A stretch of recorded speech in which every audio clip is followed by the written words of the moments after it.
Hello and welcome. Are you all right? Big ass peal of thunder. All right.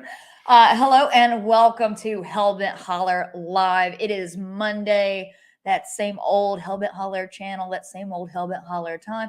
My name is Jessi. This is Joe, and we are so excited to see you guys. We had one heck of a weekend and through the week, and we are ready to get this week started with some wild stuff. And let's talk about Rob Squatch. Let's talk about Rob Squatch. $50 before we even started. This show could suck. He doesn't even know yet.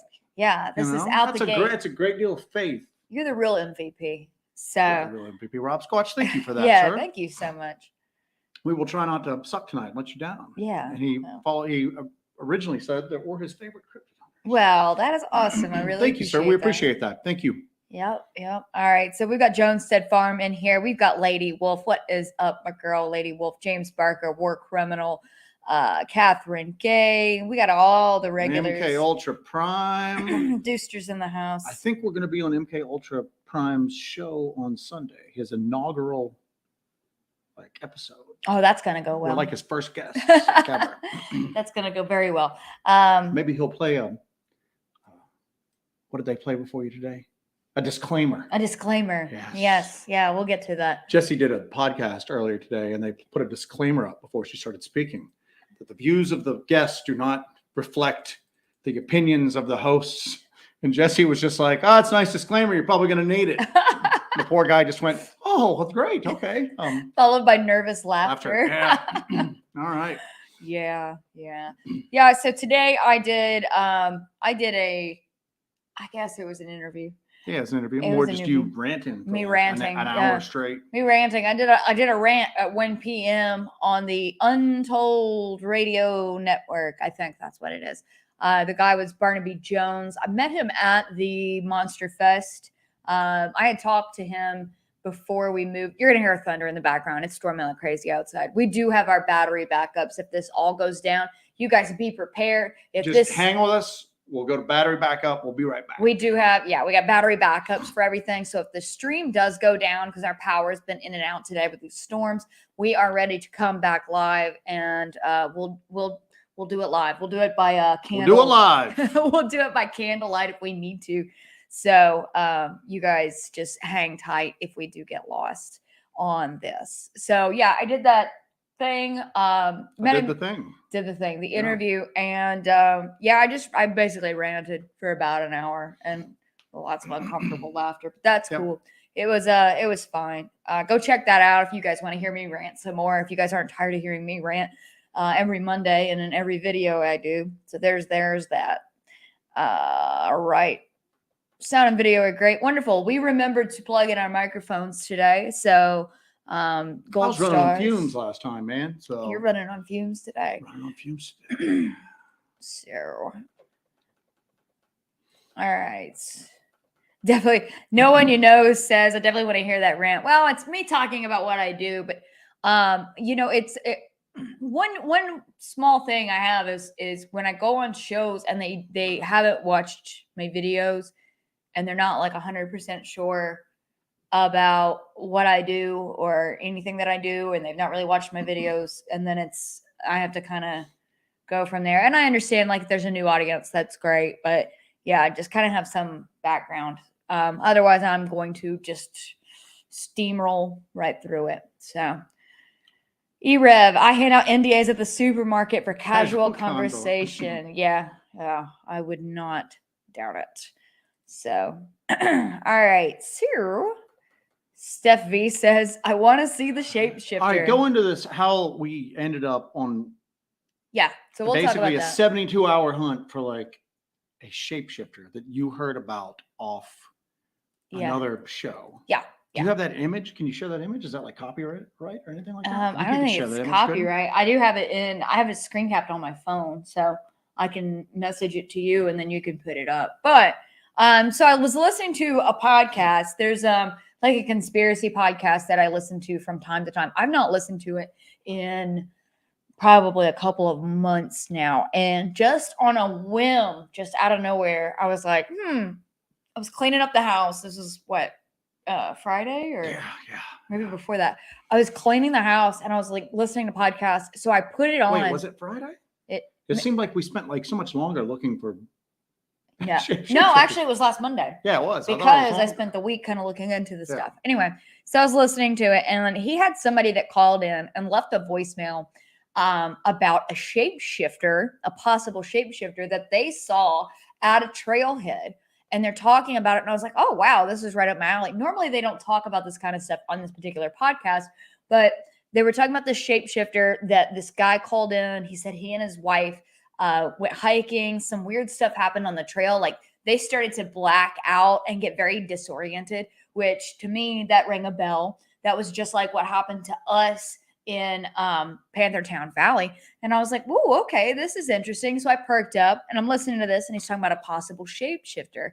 He said that he and his wife got done hiking and they went back to their truck. And next to their truck was a truck that a guy was sitting in. And the guy's sitting with his head on the steering wheel and his arm kind of like a snake underneath the wheel and holding on to the wheel, and his head was down. In the passenger seat of the truck was this dog in a cheerleading outfit. Dog in a cheerleading outfit. Yes. So I was like, what? And so they're talking about it and they're like, all right, we're enough talking about it. Let's show the pictures. Because the guy kind of sneakily took his cell phone and like in the window next to him was taking pictures of the guy or whatever it was in the truck next to him. So look at these photos in the video, and I screen capped all the photos.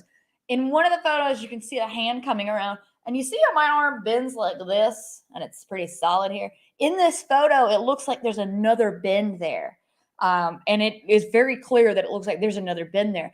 And the hand itself looks like a fleshy paw that is almost half human, half dog in a way, but it looked like a fleshy paw with long fingers. It was bizarre. I sent the pictures to Joe and I said, all right, we've got a possible shapeshifter case on our hands.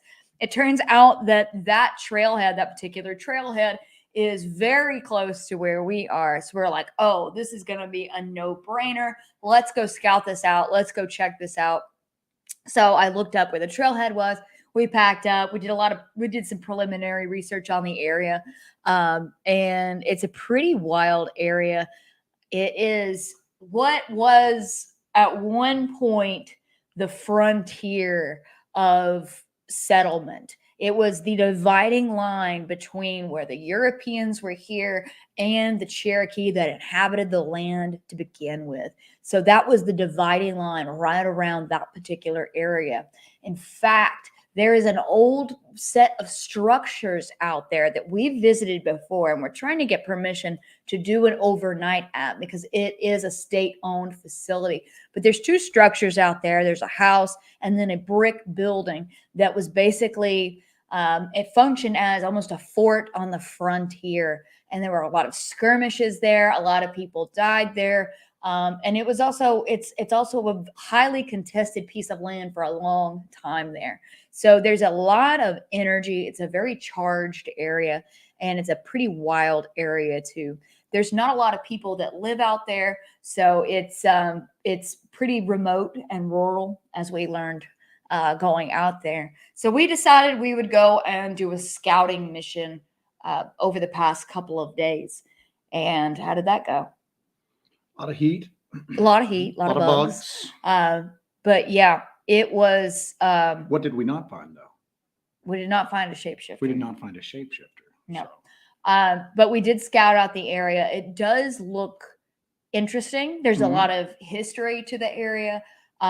There's kind of, of course, I had my GoPro going as I'm going around. We're hiking around the area. We're driving around all the back roads and all the forestry roads, because this is in a wildlife management area. So it is part of like the National Forest System. So we were driving around and checking it out and filming, but we didn't really have anything too crazy go on, but it is a very eerie place. We heard one weird noise as we were leaving the first day. Yeah. But yeah, we'll definitely be going back out. Yeah. So we're definitely going to do a few overnights there just to check it out and see if there's something about that area, or if it was just a one-off where this supposed shapeshifter showed up and parked next to these people and began transforming next to them, and it had nothing to do with the woods around it. But in pure Hellbent Holler form, we are definitely going to go back out there, and we are going to do several overnights, and we're just going to try to see if we can check it out. Do you have that pulled up? Maybe. All right. He's pulling up that image so you guys can see it. I haven't even looked at the chat. I've just been rambling for a while. Richard Cox says, dog in a cheerleading outfit must be my ex. We're getting started early here, guys, on the ex-wife bashing. Oh, goodness. All right. Take Two Wheels says, what's up, everyone? Jessi and Joe, can you explain what a shapeshifter is for my mother? Well, Take Two Wheels, mother, I will let you know what a shapeshifter is. There's a lot of lore and history around shapeshifters. Here we go. Look at this. Let's see if we can we zoom in on that, my boy? You can't. I don't think so. See if you pan down. Go to the image. Go to the image on the thing. Okay. Yep. Now pan down. Can you pan down? Nope, they let me pan down. Oh, no. You can see, actually, look, I'll show you guys here. You can see, look at the shape of the arm here. See how there's like an elbow? See, it looks like there's multiple bends in this. His damn arm is like a snake. There's like the regular elbow, another elbow, another elbow, another elbow. Isn't There's like that 4 or 5 weird? elbows here. Yeah, that's pretty wild. So if y'all can see it, they said his arm went through bonelessly like a snake, and then the hand almost appeared to be a paw. Yeah. So that's like right up our alley, man. So yeah, so that really just piqued my interest. That really just, I was like, all right, I've got to check this out, of course. So anyway, back to the Take Two Wheels question. What is a shapeshifter? There's a lot of lore around shapeshifters, and it seems like they're really kind of coming up ever since there was like the paranormal TikTok craze. It's been something people have kind of talked about a little more. Mhm. And I think a lot of times they're related also to the skinwalker phenomenon. Yep. But it is basically a shapeshifter is someone that can that can transition from human to non-human entity. That's the basic explanation. I think right? the most basic explanation is a shapeshifter is somebody that can shift their shape. That's about as basic as you can get. So it's about. So yeah, so it's a human that can shift to a non-human entity, basically. So imagine the most basic way you could say a werewolf in the traditional sense, not necessarily the dogman sense, would be considered a shapeshifter. So that's what that is. Sheila Aliens had a good point. She was like, that's some AI art arm. Yeah. But that was a still from like a video that he shot with his phone, right? Those are photos, but there is a video as well. There is a video as well. All right. Sorry, having a little coffee there. MK Ultra Prime. Spoilers, the rant is all about barges. I wish. We were coming back from Monster Fest. We were going over the Ohio River, and I saw one of the most beautiful, largest barges I have ever seen in my life. Large barge. That was a large barge driven by Large Marge. So let's see here. Yes, that arm's crazy, man. I mean, you can't, like we talked about a couple of weeks ago, you're almost to the point now where anything could almost be AI. Yeah. You know? Yeah. Anything could almost be AI at this point. The similarities that they had when they were in the woods, and we'll get into all this later when we do a more in-depth exploration of that area. And also we're going to kind of dig in and see if we can get in touch with these original witnesses and see if we can kind of, flesh out that story a little bit more. Yeah. So, but it's intriguing, especially the area that it's in. There's a ton. There's so much weirdness going on in this general region right now. We are getting the property we did that live investigation on a few weeks ago. Just the smorgasbord of bizarre that's going on there. Oh, do you want to give an update in a minute about what he texted you about? Yes. Yeah. So there's that. About 20 miles from there, a little less, they're having some paranormal activity in the woods. I'm not going to go really too deep into it, but they're seeing big, hairy, wolf-like creatures. And then now I'm getting reports today, and I haven't even shared these with you yet, from about an hour north of us. They're seeing big, hairy, black wolf-like creatures, not on 2 legs, 4 legs. Okay. Front legs were longer than the rear ones, arched back, about 400 pounds.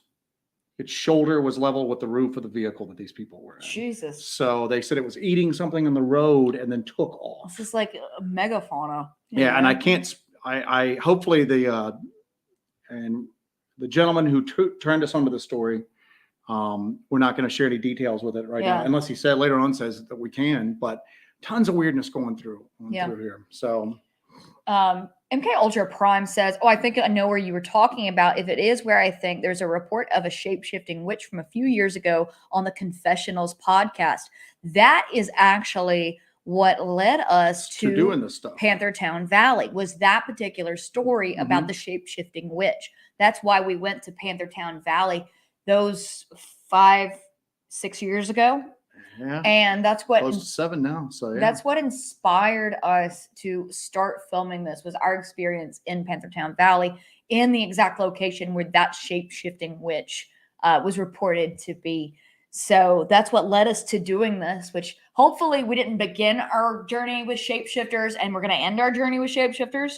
Let's hope that our journey goes beyond that. Time is a flat circle. All right. So the guy that you guys saw the live investigation we did a few weeks ago from that gentleman's property, he messaged me the other day and he goes, did you guys happen to drop a gargoyle off here? And I'm like a stone gargoyle? Like, what the hell? No, man.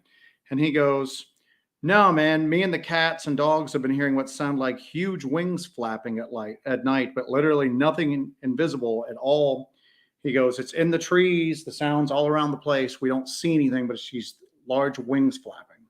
So looks like we're probably heading back down there relatively soon and see if we can get any of our equipment to work. Now, I wanted to ask, because at the end of our investigation, when we did that live investigation from his house, after we concluded our investigation, we were packing up and we were about to head out. I went ahead and went around the property with holy water and blessed black salt, and an attempt to hopefully keep whatever is coming out of the woods at him, to kind of keep it at bay and kind of seal it off a bit and maybe give him a little reprieve from whatever has been basically torturing him up to this point. Has he said that there's been any kind of activity? There's been a ton of activity, but I don't know if there's been anything on the ground around his house right now. Okay. He's definitely seeing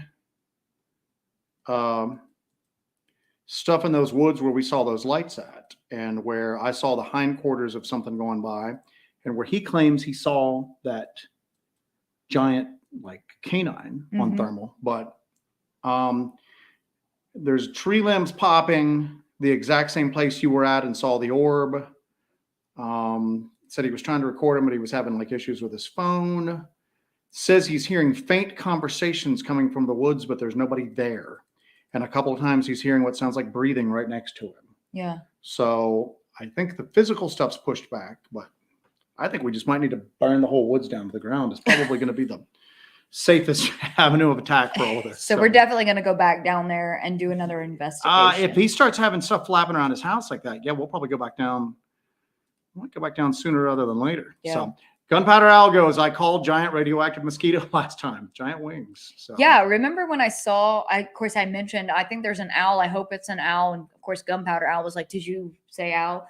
But I saw something flying in the woods. I was hoping it was an owl. I hope that it's not a gargoyle. I think he just said gargoyle because of the size, how big the wings sound to be. Yeah. So I thought he meant, did we drop off like a stone gargoyle as like a gift and just leave it on his property? Because I thought that was going to be weird as hell. Well, somebody did that to us before. Yeah, somebody actually did do that to us before. Somebody dropped off a stone gargoyle as a gift. But yeah. A more serious note, Am goes, I saw the 1972 movie Gargoyle. Scared me to death. That is like one of the best movies. That's one with like the dirt bikes. I had never seen that. And awesome. Joe actually showed me that movie. And yeah, that's a classic, I guess. All right. And you know what? What Jones Stud Farm is saying, what Joanstead and Letitia and Narcside saw him. The LBL had a 3-foot wingspan. They saw a little, like a little monkey creature with a 3-foot wingspan just take off. You know, somebody at Monster Fest came up to me, and they take it was somebody that's associated with Shannon LeGros and Into the Fray. He came up to me and he was asking me if we had taken any reports recently about hominids about 3 feet tall. Mm-hmm. And I was like, the only thing I can think of is we've been really seeing a lot of evidence of what would be referred to as like the Cherokee little people. But there's no like description of like hairy hominids that are about 3 feet tall. Mm-hmm. But I don't know if it's just general hominids, but now we're talking about hominids with wings that are about this size. Again, and of course, you think about that thing that we captured swinging from tree to tree. Well, then when J.C. Johnson was alive from Crypto Four Corners, we would correspond, not a ton, but we would correspond with him occasionally. And he would talk about those bat squatches. Yeah. And he was like, dead ass serious that they were like, he was like, that's why the footprints disappear. These things he said he would find footprints relatively close together, and then the footprints were spaced further out as if the thing was building up speed running, and then they would just disappear. And then the people on the reservation nearby were talking about how like wings unfolded from its back and like flew off. And I'm just going, yeah, man, sure, whatever, you know? Yeah. Now I don't know what's real. So I've got some starred stuff, or are you going down through? let me go to the starred stuff.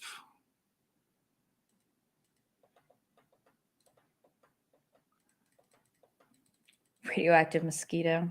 Squatch and Holler talks about my son and his friend saw a black dog disappear into gray smoke a few years ago. Where was that at? Was that near your home? There's a British legend that we've alluded to in the past. It's called a church grim, and there are these like spectral dogs that haunt like churches and graveyards, more specifically, to keep people from desecrating them at night. There was a pretty grim practice that when a new graveyard was started, they would kill a dog and bury it there, so that way its spirit would turn into the grim. But it'd be interesting to see where. There's a lot of black dog legends that. There's a ton of black dog legends in Britain. Like America seems like it has Dogman. Okay? Yeah. It's got Dogman, the upright canines, and there's a certain level of that, especially in the British Isles with upright canines. But they have the big black dog phenomenon. Like shucks and fetches, and there's a thing called the yell hound or the yeth hound. But there's a lot of like just still dog entities, but they're just oversized and on 4 legs for the most part. Yeah. So, but I always wonder if there's some sort of parallel. Is it the same phenomenon that's just expressing itself in different ways? Mm-hmm. It's taking a more upright, dramatic, like appearance in America, in the New World, and then in England and Western Europe, it's just oversized and on 4 legs at that point. So Sam Burton wants to know, do we have a Panther Town Valley video? We don't, because we weren't filming our stuff at that point. Nope, that's what inspired us to start filming our expeditions. We went home and ordered a cheap secondhand night vision camcorder off of Amazon warehouse. And that's where the journey began. Look at us now. Look at us now. Look at us now. We have Queef Sweat in the chat today. So who's that? Queef Sweat. What? Yes. Where's this such a thing at? Can such a thing be true? Can such a thing be true? Black shook aside. Queef Set is in the house. Oh, goodness. All right. I'm going through here. I'm just going through the chat right now. I'm trying to catch up with everything. I'm looking for Queef Sweat. Although, aren't we all? That joke fell flat. Jesus. All right. So sorry, I was reading the chat. All right. I'm completely ignoring you.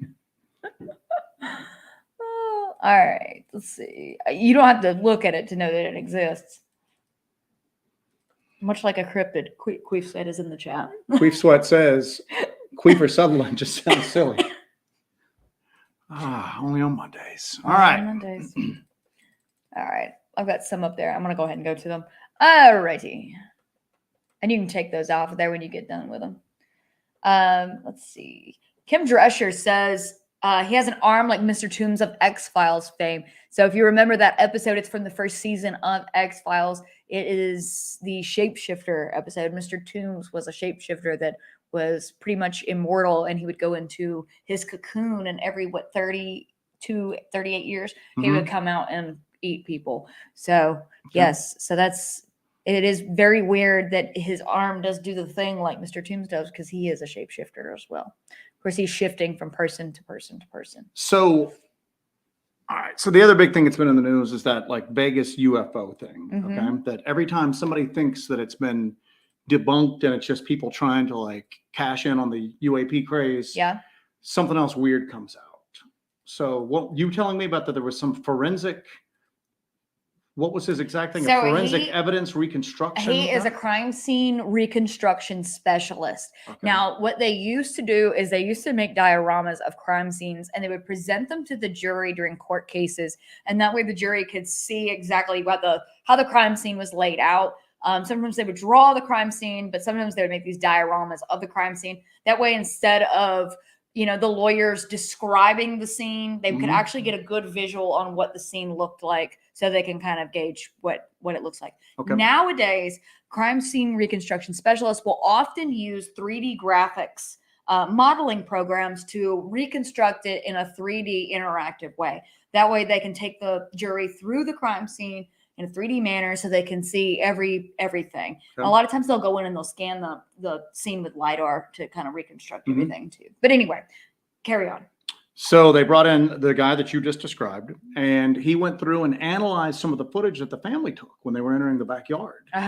And he found what looked like 10-foot tall, skinny aliens with big heads and big eyes, right? Yes. The one thing that everybody thought was an alien, he said, is a palm tree. He goes, but where the family's looking at, that where everybody saw the alien, the family's not looking in that direction. He focused on where the family was looking at, and he found 10-foot tall, weird like creatures that have like the bulbous head, large eyes, and then like the mouth is like, it's not like the classic alien gray that you would imagine, because their mouths are generally smaller, but this is something that it looked like instead of the mouth being wide, the mouth was long, like that, like long. It would open up exceptionally large. So it's interesting that you got people from different disciplines who are now dedicating some real time and energy and effort towards this, because you have people who are professionals in these fields who are applying their skills to hopefully uncovering what is actually going on with this Vegas UFO crash landing thing. I went from thinking it was interesting and it had some paranormal, like weird folklore elements to it. And then when I found out the kid had been trying to push like alien themed NFTs a few years ago, I'm like, this is just a scam and all that. And now it's starting to appear that it is actually real. The family is basically begging everyone to leave them alone. Yeah, which is a weird thing to do. The mom will talk to people, but she won't. They won't do it on camera. They won't do it on camera. And they're basically just going, listen, we're not recounting our story, but. So this is what the crime scene reconstruction specialist actually got. So what you'll see right there with that yellow on the bottom, that is the front end loader. And they said it was beside that piece of heavy equipment. Yes. And so you can see that there is basically what you see as the shape of a classic alien See, head. I don't see that. I see, can you see my mouse with this? Yeah. Is my mouse showing up? All right, check it. I see an eye right here. Yeah. I see an eye right here. Yeah. I see a big bulbous head. Right. And I see a giant mouth. Which is what Angel described. But that's not a typical alien gray. Right. It looks like a giant. And then look at the body. The body looks thin. And that would be something hard to hoax. If you were going to hoax this family, or if the family was going to hoax us, it seems like you'd see something along the lines of a traditional flat effect alien gray head. Yeah. If that is an open mouth right here, that's hard as hell to fake, man. I mean, you could do it, but that takes a lot of prep work to do something like this that you're then just going to abandon at like the drop of a hat because you get the attention that you were supposedly looking for. I don't know, man. I'm like, somebody said mantis men from Mars. Exactly. It almost looks like a Yeah, mantis creature. a lot of people have been throwing the possibility that this is kind of a mantis type alien. Nothing's because ever good enough for what the flock. Looks like a blurry, grainy mess to me. And it seems like it's got in Angel's description, it has the grayish greenish skin. Yeah, you yeah. know? It's weird. And here's the deal. I'm still not. Erev's got a perfect thing. Sometimes I wish all this was a hoax, but I feel no, it's not. Yeah, this is weird. I don't think an alien craft landed or touched down. I don't know what the hell went on. You know what I'm saying? It looked like he said that they felt a shockwave go through their bodies after they saw the light.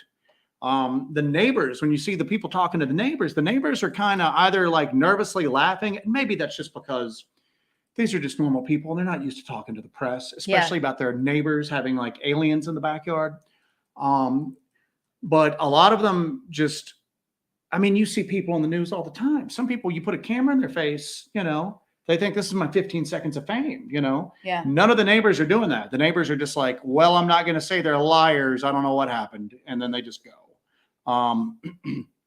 The one thing that I thought was odd, there's this woman they interview, one of the neighbors, and she goes, I know that something happened. I don't know what. They're good people, but they have some strange beliefs. I think they practice some strange beliefs, and I don't know. And I'm going, what do you? Because I originally thought the family were Muslim American, you know, were Muslim immigrants, you know, from the Middle East. And you said no, they're Hispanic, you know. But at first I'm thinking that's what she's going on for. But she's going that they practice strange beliefs, and I'm going, that ties in with my thing about it happens on midnight between April 30th, May 1st, Walpurgis Nacht, stroke of midnight, when all the witches and demons and all that are supposed to be out. A perfect, and people keep going, well, that perfect circle was there a month ago in some other photos that were taken. There were some tire marks, but that perfect circle was not there before the camera cut out. Yeah. And then the fact that the kid, when he originally talked to people, when he got off the 911 call, the first person that was on the scene to talk to him, he goes, what do you think it was? And he goes, I don't know. They were demonic. They looked demonic. They felt demonic. I think they were demonic. And again, because that doesn't scream, that figure doesn't scream like alien gray to me. Yeah. You know what I'm saying? So I don't know. Sharon Guy says the kid kept saying, is it going viral? Do you think it's going to go viral? Made me think it was a hoax. Yeah, that would be a huge red flag. But also remember, this is a teenage boy. Yeah. And, you know, but at the same token, though, it's play devil's advocate. They filmed more than what they originally said, but because I think at that point, the whole family was going, whoa, we're getting way too much attention. It seemed like they were all kind of lighthearted when they were approaching that gate. And I wish we could play the whole video, but I don't know who that video belongs to. And I don't want to, you know, steal anybody else's work. But then the whole mood changed after that. You know what I'm saying? You know, then all of a sudden they were like, that's when they called the police. I think at first he thought that he was excited, and then that excitement seemed like it turned to fear. Yeah. So I don't know. It's going to be interesting to see what plays out over the next couple of weeks. If this continues to be like they just want it to all go away. Yeah. Or if they all of a sudden come out with like, you know, I don't know. What the hell could you come out with? Alien brand breakfast cereal or something like that. I don't know. I don't know. I'm stretching here, man. Help me out. So Alios. But if it's going to be part of that, if it's going to be like a money grab, but every time I think it is, something else comes out, like that image we just saw. Now, again, that image could very well be just a trick of the light, you know, but this dude makes his living. And what's that dude's name? Do you remember what his name is? Something Roeder. Scott Roeder. Scott Roeder. Scott Roeder. What does Scott Roeder do? Tell me, Google. Tell me, Google. You know, this makes me think. Scott Roeder has a thing called the Evidence Room. He is no, that's not him. Sorry. Different Scott Roeder. Too many damn Scott Roeders out there. You're putting the wrong Scott Roeder on blast here. I'm putting the wrong Scott Roeder on blast. Scott Roeder is a dentist from Iowa. Why are these people calling me, asking me about leave me alone. A comment on these aliens out in Vegas? He is a world-renowned evidence specialist, internationally recognized evidence specialist. He does forensic animation, crime scene recreation, medical illustrations, and demonstrative evidence. Right. He's considered an expert witness, and it looks like damn near every state in the union. So he's an expert witness, so he can go in. He's an expert witness. A witness, baby. So, But he, sorry, but he can go into a court of law, give a testimony, do something, make a crime scene recreation. It can be submitted as evidence. he's not just some schlub off of Twitter. Correct. That's who the just- point I'm trying to get across here. So Blondes and Booze, hello, goes, I can't believe it took so long to come out. When they were talking to some of the cops were going, we're glad this went viral. Supposedly, there was some FBI presence there collecting like body cam footage. They were the ones who made sure that the footage going into the backyard was blacked out and collected some personal footage that some of the police officers had taken. But when this started getting viral, the police were going, we were hoping this was going to get picked up. So, and on a quick side note, 228 in chat. Let's hit that smack that like button. Smack that like button. What do we have? Do we have like what, 280, 290 likes? Is that asking too much? Asking too much. You know what I was thinking about this? You know, you mentioned before that the family in Las Vegas, when they have some what would be considered by the neighbors strange beliefs, maybe strange customs. They're practicing witchcraft, man. Practicing, I don't know, whatever it could be. Witchcraft. Santeria. Witchcraft. Whatever is considered like a strange thing. You know what this makes me think of? You know, when you think about drawing in aliens and you use something like CE5, which is a ritual practice, right? It's ritual. You're sitting there with intent ritualistic. and you're going through prescribed motions and projecting your intentions, and then you're making things manifest. Yeah. There's not much difference between somebody in a field doing CE5 and somebody with a giant pointed hat and like a big robe with stars and moons on it. Uh-huh. He's got a wand. He's got a homunculus. Yeah. Okay. Yep. So, maybe they could be doing something that could be akin to CE5 that would possibly conjure this to happen. Well, the kid's into aliens. Maybe they conjured an alien just through intent. To me, here's the big deal about this is that all of this stuff is going on about UAPs and everybody's focusing on the stuff in the sky. Mm-hmm. There's weird crap on the ground. Yeah. Okay. That seems to just like, let's just for a moment, let's suspend our skepticism and our disbelief because this thing's not completely debunked yet, at least in my mind. Right. It's got some things that I understand why people are skeptical about it. And it seems like there's kind of new little bits and pieces coming out every I don't week. think anybody's got the full story yet. No. But here's the deal is that, and all right, quick side note. Everybody's using the alien themed NFTs as a way to kind of go, all this kid's full of crap. Right. That kid's never said anything about alien themed NFTs. No. How do I know that somebody just didn't slap that damn website up as like a misdirection, as a red herring? Uh-huh. So anyway, let's suspend our skepticism for a moment and let's just say there was a strange light in the sky followed by a shockwave feeling. And then there were 10-foot tall creatures in the backyard that may or may not have been caught on video, may or may not have been seen by multiple witnesses. And then I'm assuming that they just went the way they came because nobody saw them walk. This was a neighborhood. Right. They didn't hop a fence. They didn't leave any sort of craft behind. Nobody else that we know of at this point has come forward with this. Yeah. But if this ends up having meat to it, this is making all the people that are into Bigfoot, Dogman, weird crap on the ground a little vindicated. Yeah. Okay? Why is it that the average American can just have, at this point at least now, have no problem at all accepting that there's weird crap in the sky? Mm-hmm. But the thought of something weird on the ground walking around is a bridge too far. Too far for that, Yeah. man. Can't deal with it. I mean, all right, so it's weird. It's unexplained. We don't know where it came from, and it's in the sky. Ground's only 200 feet down, man. What's keeping it from going onto the ground? I mean, why is there such a that believable? You're so literal about this too. Exactly. So why is that believable, but down here is not? As above, so below. Okay. Remember we did that show. That there are direct parallels between stuff that people have grudgingly come to acknowledge about UAPs. Mm-hmm. Some of those exact characteristics are displayed by the stuff on the ground. So, but for most of America, that's just crazy talk. you know. As a side note to that, this as above, so below, we've discussed this a lot, this as above, so below, occult connections and everything. Hellbenders, we do have a new gang sign, everybody. So just so you know, we have an as above, so below gang sign that I came up with the other day. That's probably it's an H. That's Is that an H too? Really? Let me see it again. So it's an H. I'll be damned. That is an H. Yep. See, there you go. So now you guys have it. You guys go spread the gospel of the Hellbender. Dear Jessi and Joe, flashing my Hellbent Holler gang sign on the corner of Santa Monica, and I was shot 3 times. You want to be a baller, shot caller, rolling through the woods with Hellbent Holler. Okay. Richard. What? Jesus. Anyway. Richard Cox says, can people conjure up, open a portal for an alien creature to appear? That is kind of the theory with CE5. CE5 is it's sort of a meditation.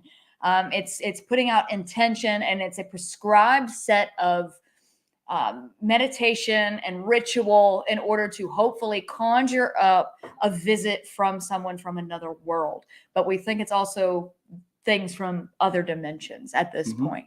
But that's what CU5 is in a nutshell, which is basically the same thing as occult ritual that people have used and attempted to use to conjure up creatures from other dimensions, other worlds, other planes of existence. So it's kind of just a different name for the same kind of thing. Sam Burton says, Joe, your views on CE5 are so subtle and I appreciate it. I'm known for my subtlety. So yeah, definitely. Hold on, Christopher Lineberry. Those creatures from Las Vegas look like giant humanoid shellless turtles. That's actually a pretty damn good description with the mouth. That's a very, I thought that was humorous at first, and then I stopped and thought about the shape of the head and the mouth. Yeah, and then special deliveries like Crowley Enochian CE5. And you know what? It's weird because Stephen Greer just did he had like another press conference. Yeah, with the press club in Washington. And it didn't get as much press because it was kind of bookended between the original whistleblower and then the Vegas thing.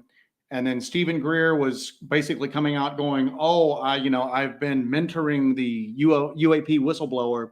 And then the UAP whistleblower basically came out and said, dude, I listened to some information you had, just like I have to listen to a lot of people in my career. Please stop using my name to. Well, the problem, a big problem with that is Stephen Greer seems to think that these things are kind-hearted and that they have good intentions for mankind. With the whistleblower, he basically clearly states the exact opposite, that these things, whatever they are, have actually killed people, they've abducted people, and that they have ill intentions for mankind. Yeah. So those are two huge differences in philosophy that separate them immediately. Well, I think that's part of the reason why, by the way, you got to say, damn, it feels good to be a gangster. Yeah. Say it. You got to say it. Damn, it feels good to be a gangster. So, so that means you need to send me money because I cut Joe's hair. Cuts my hair. So. M was asking, what's an NFT? Pardon my ignorance. It's a non-fungible token.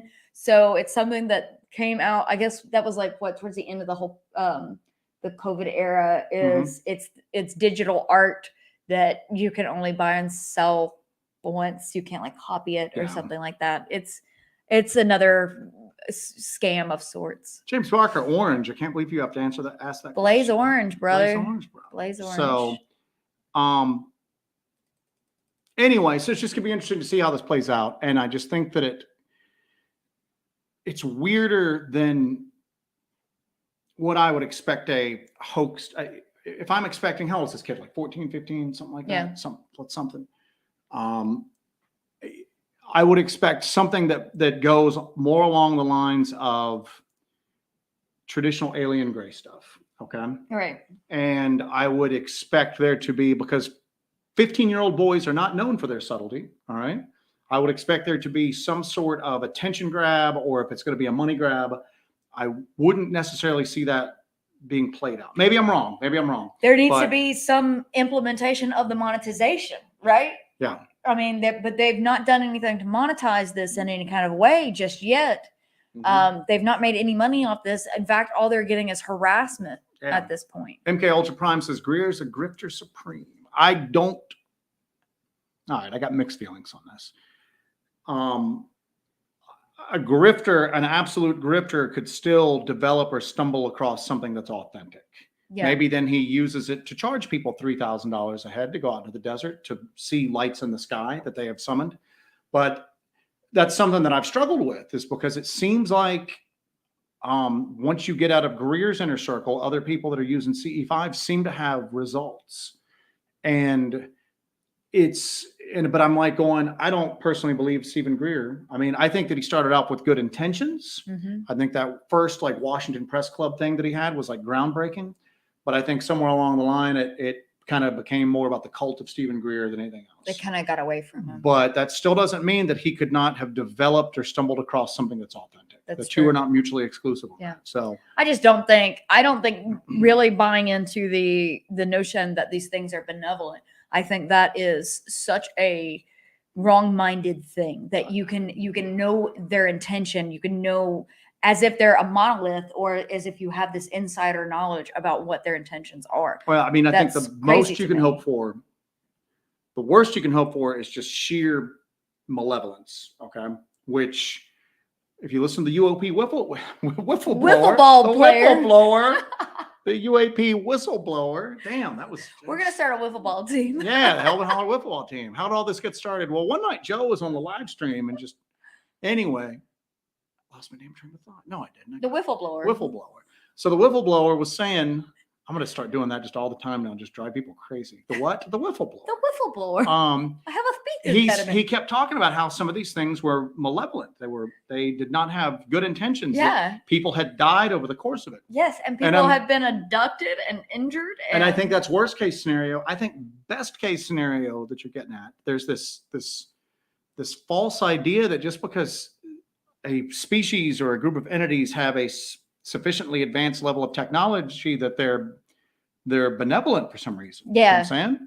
Our technology is growing leaps and bounds. I mean, are you seeing, I don't really see any increase in like the altruism of man at this point. So, no, we're degenerate and some more than others. Yeah. So, but I think the best you could hope for would be like just a cold indifference, almost like if like a shark was granted, just this something that just doesn't, that the idea of morality or sympathy or empathy, just it's alien to them. We talk about that all the time. You're humanizing the phenomenon. Mm-hmm. You're the same thing with Bigfoot, how people humanize the phenomenon. They want it to be Harry and the Henderson. They want it to be traipsing through the woods and there's bluebirds singing around its head. That's what they want. And they want the same thing with aliens. We want to think that there's benevolent star brothers that are going to save us all. Yeah. And just like people want to think, scary. Like people want to think that there's benevolent force brothers who want to give us. And it's people want, because the world is scary. Well, guess what? The world just got a hell of a lot scarier because these things are not friendly. I mean, again, if you got to take everything with a grain of salt, if that wiffle blower is, God, that's never going to get old. If that whistleblower is true, and as this plays out, that might start to panic at least the people paying attention. You know what I'm saying? I mean, that's going to flip me out. I know personally, I'm like, okay, this is not good. This is not good. This is just another layer of existential dread we've got to slap onto every day, right? Mm-hmm. So, I was going to throw this up because I know that we watched something last night that this pertains to. Kaiju Ninja 1985 says, do we know that was a UFO or a meteor that was on the body cam footage? Well, according to some amateur astronomers, it was a meteor. Because what else could it be? We know for sure it was a meteor because it didn't behave like a piece of a satellite or space junk re-entering the orbit. And it didn't behave like we would expect a rocket re-entering the Earth's atmosphere to behave. So if it's not a meteor, if it's not like a satellite falling from space and it's not a piece of a rocket, it has to be a meteor. And that's how we know it's very circular logic. Because it doesn't behave like other natural things entering the Earth's atmosphere, it has to be a meteor. And I'm going, you can't say you can't say, well, it's definitely not that because it's impossible. and then just not show me how it's impossible. Yeah. It just can't be it because it's impossible. Why is it impossible? Because it's impossible. That's why. So according to them, they know it's a meteor because what else could it have been? So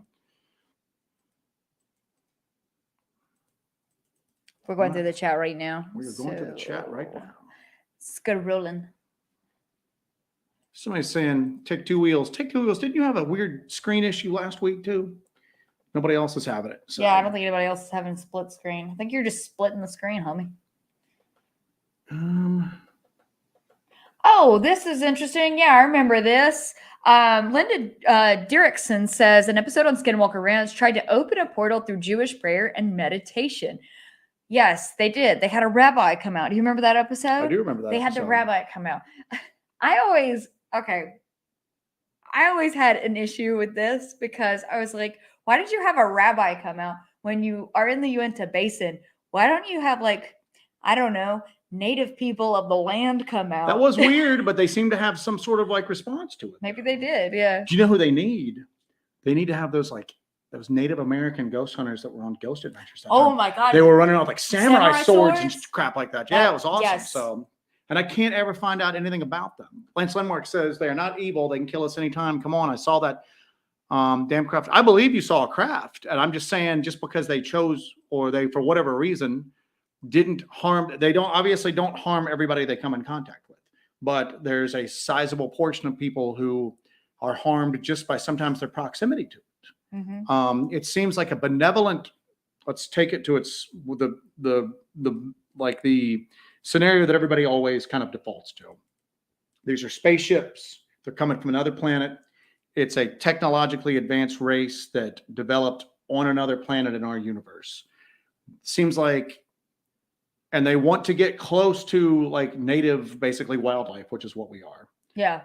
It seems like they would be able to shield that stuff, wouldn't they? You know, yeah. It seems like they would not subject people to painful and very dehumanizing medical procedures for sometimes no apparent reason whatsoever. Yeah. So I just because they do not harm all the time does not mean that they don't have that capability or even the will to harm. So.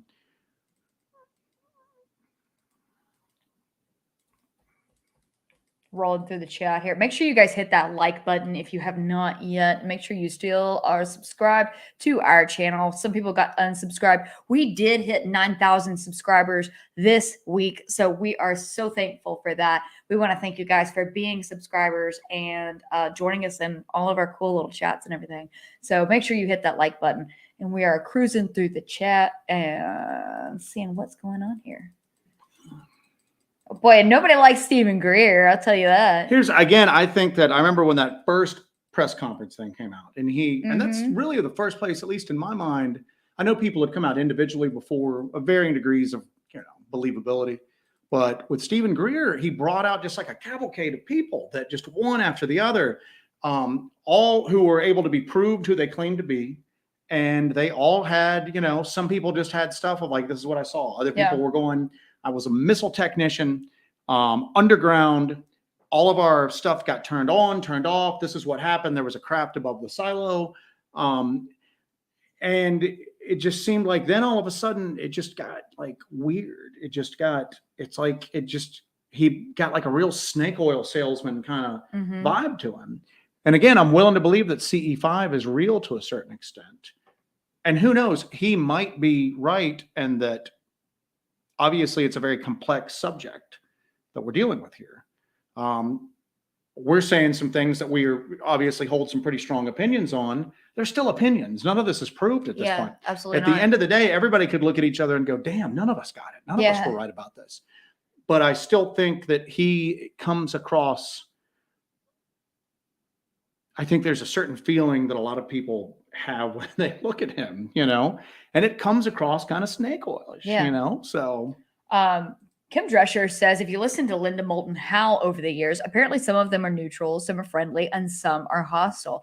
That would probably be the most logical kind of explanation. And there might be. I think the best case scenario for the whole thing is that they're almost like they're indifferent to us. I think that in my mind, it goes from indifference maybe slightly benign indifference to malevolence and everything in between. Because if there's ones that really have our best interests at heart and they're really pulling for team people, you know, you can't even get people to pull for team team people. people. Yeah. I mean, it's just, it's, I don't know. I mean, and again, maybe who knows, man, this time tomorrow, something could happen, earth shaking, we'd all be, but I'm just, my gut intuition and the data that's available to us right now. And if you try to be as impartial as possible and you try to be as cold and as clinical as possible about it, I just don't see the benign alien here to save us from ourselves thing. Yeah. I see an agenda that maybe we aren't evolved enough to understand. Yeah. Just like an anthill that gets bulldozed to put a superhighway on, they can't understand what's going on. That's what I see when I just try to completely just step outside myself and what I want it to be. Okay. Because nobody wants it to be like this. Nobody wants it to be a frightening phenomenon. I definitely don't want it to be like that because we run around the damn woods by ourselves, you know what I'm saying, with weird equipment trying to catch glimpses of it.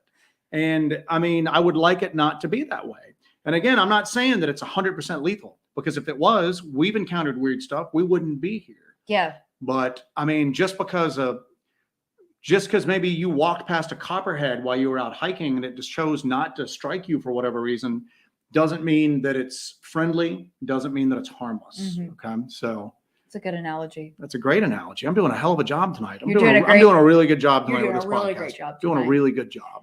Ape Sex says, Ape Sex. This channel's going to get kicked off the damn air. Jessi and Joe, have you looked into the recent incidents of a Michigan family with videos documenting being tormented by dogmen? I have not actually, Ape Sex. If you got a link to that, drop it on us in the chat. Yeah, send that to us. Thank you. Drop it on us chat. Or roll the email address with you almost said roll that beautiful bean footage. I did almost say roll that beautiful bean footage. Roll the email address with a caveat that we are about 200 to 300 emails behind right now. If we don't respond immediately, please, we'll get to it. It's just the email has exploded and that's great. And we're hearing some awesome stuff. It's just that please keep in mind that our field investigations have ramped back up into overdrive since we moved. We spent like 72 hours looking for a damn shapeshifter, for God's sake. That should tell you how much spare time I've got on my hands now. But just shoot us an email. Just understand. We'll get to it as quickly as we can. So everybody loves the wiffle blower thing. Wiffle blower.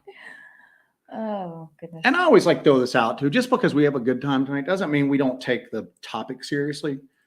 As you can tell, we have some pretty grim views on the topic. Okay. Yeah. So you need a little levity. We take the topic seriously. We just don't take ourselves that seriously. Yeah. I mean, well, listen, if you don't laugh, what are you going to do? Cry? Yeah. And, we take like when we're out on like a field investigation and all that, you see that we take that 99% seriously. There's a little moments of levity there, but Monday nights are just supposed to be for us all to kind of unwind and kind of bring some laughter to what's kind of a crappy, grim topic sometimes.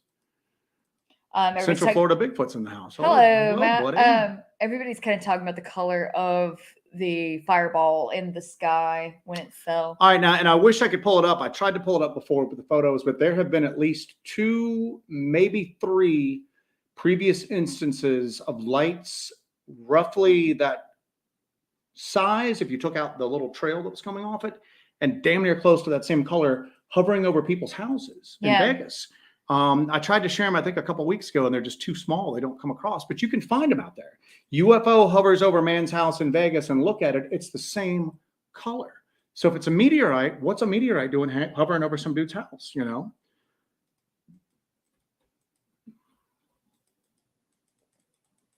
Kim Drescher's got a good point. Maybe Native Americans didn't want to come onto that Skinwalker Range property. Hey, that is a good point. That's a very good point, Kim Drescher. Fair enough. Yes, absolutely. You got us there. Yeah, I know that like anytime they interview people about it that are native to the Uinta Basin, they're kind of like, oh nope, not dealing with it. So you are probably. I got a native that will go out there. I'll call strangers. Nighthawk will go out there on Skinwalker Ranch. She ain't afraid of all that stuff. So Ghetto Yeti late to the party, dealing with a broken AC.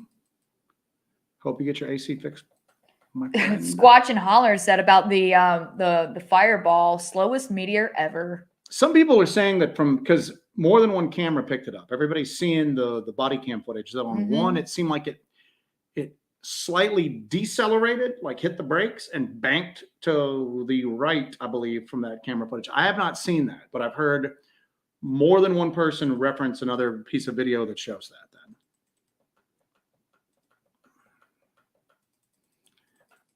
our boy, Not Today Saban, the science branch of Hellbender Holler. I actually got to make that title official eventually. Yeah. What if their neurological makeup is different enough that the concept of pain doesn't register them when he's talking about the aliens? What if the concept of morality, good versus evil, doesn't register with them? What if their makeup is just so different that the concept of that, what if they have goals and concepts and ideals that we just can't comprehend, and they can't comprehend ours? Yeah. Again, the root thing of that alien is alien, different, almost incomprehensible from one to another at that point. So, all right, Lance Landmark like Stephen Greer. I think he is the overwhelming chat has been that they don't like Stephen Greer, right? Yes. Squatch and Holler says, my wife and I drive from Tennessee to the front gate of Skinwalker Ranch last year. All of our vacay videos were crystal clear, except for that one. It looks like she filmed it with an eye-tater. Yeah. Jesse Ventura. God, I wish I could do a Jesse Ventura impersonation right now. That'd be awesome.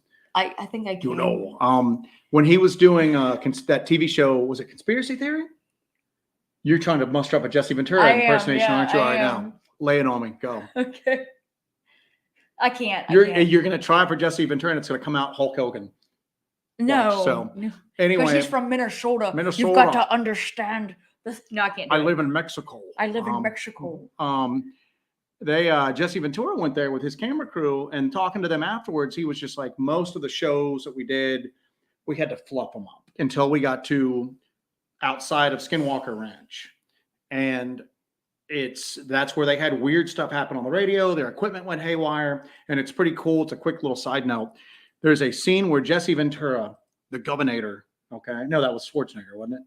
Yeah, he was Schwarzenegger. He was Schwarzenegger. It was Ventura had Jesse Ventura had a cool nickname for it. But anyway, you know, he's big. He's like all like. He was Jesse the Body Ventura. Nah, he had some he was Jesse the Governor Ventura. No, he had some cool governor name. But anyway, or he needs one if he doesn't have one.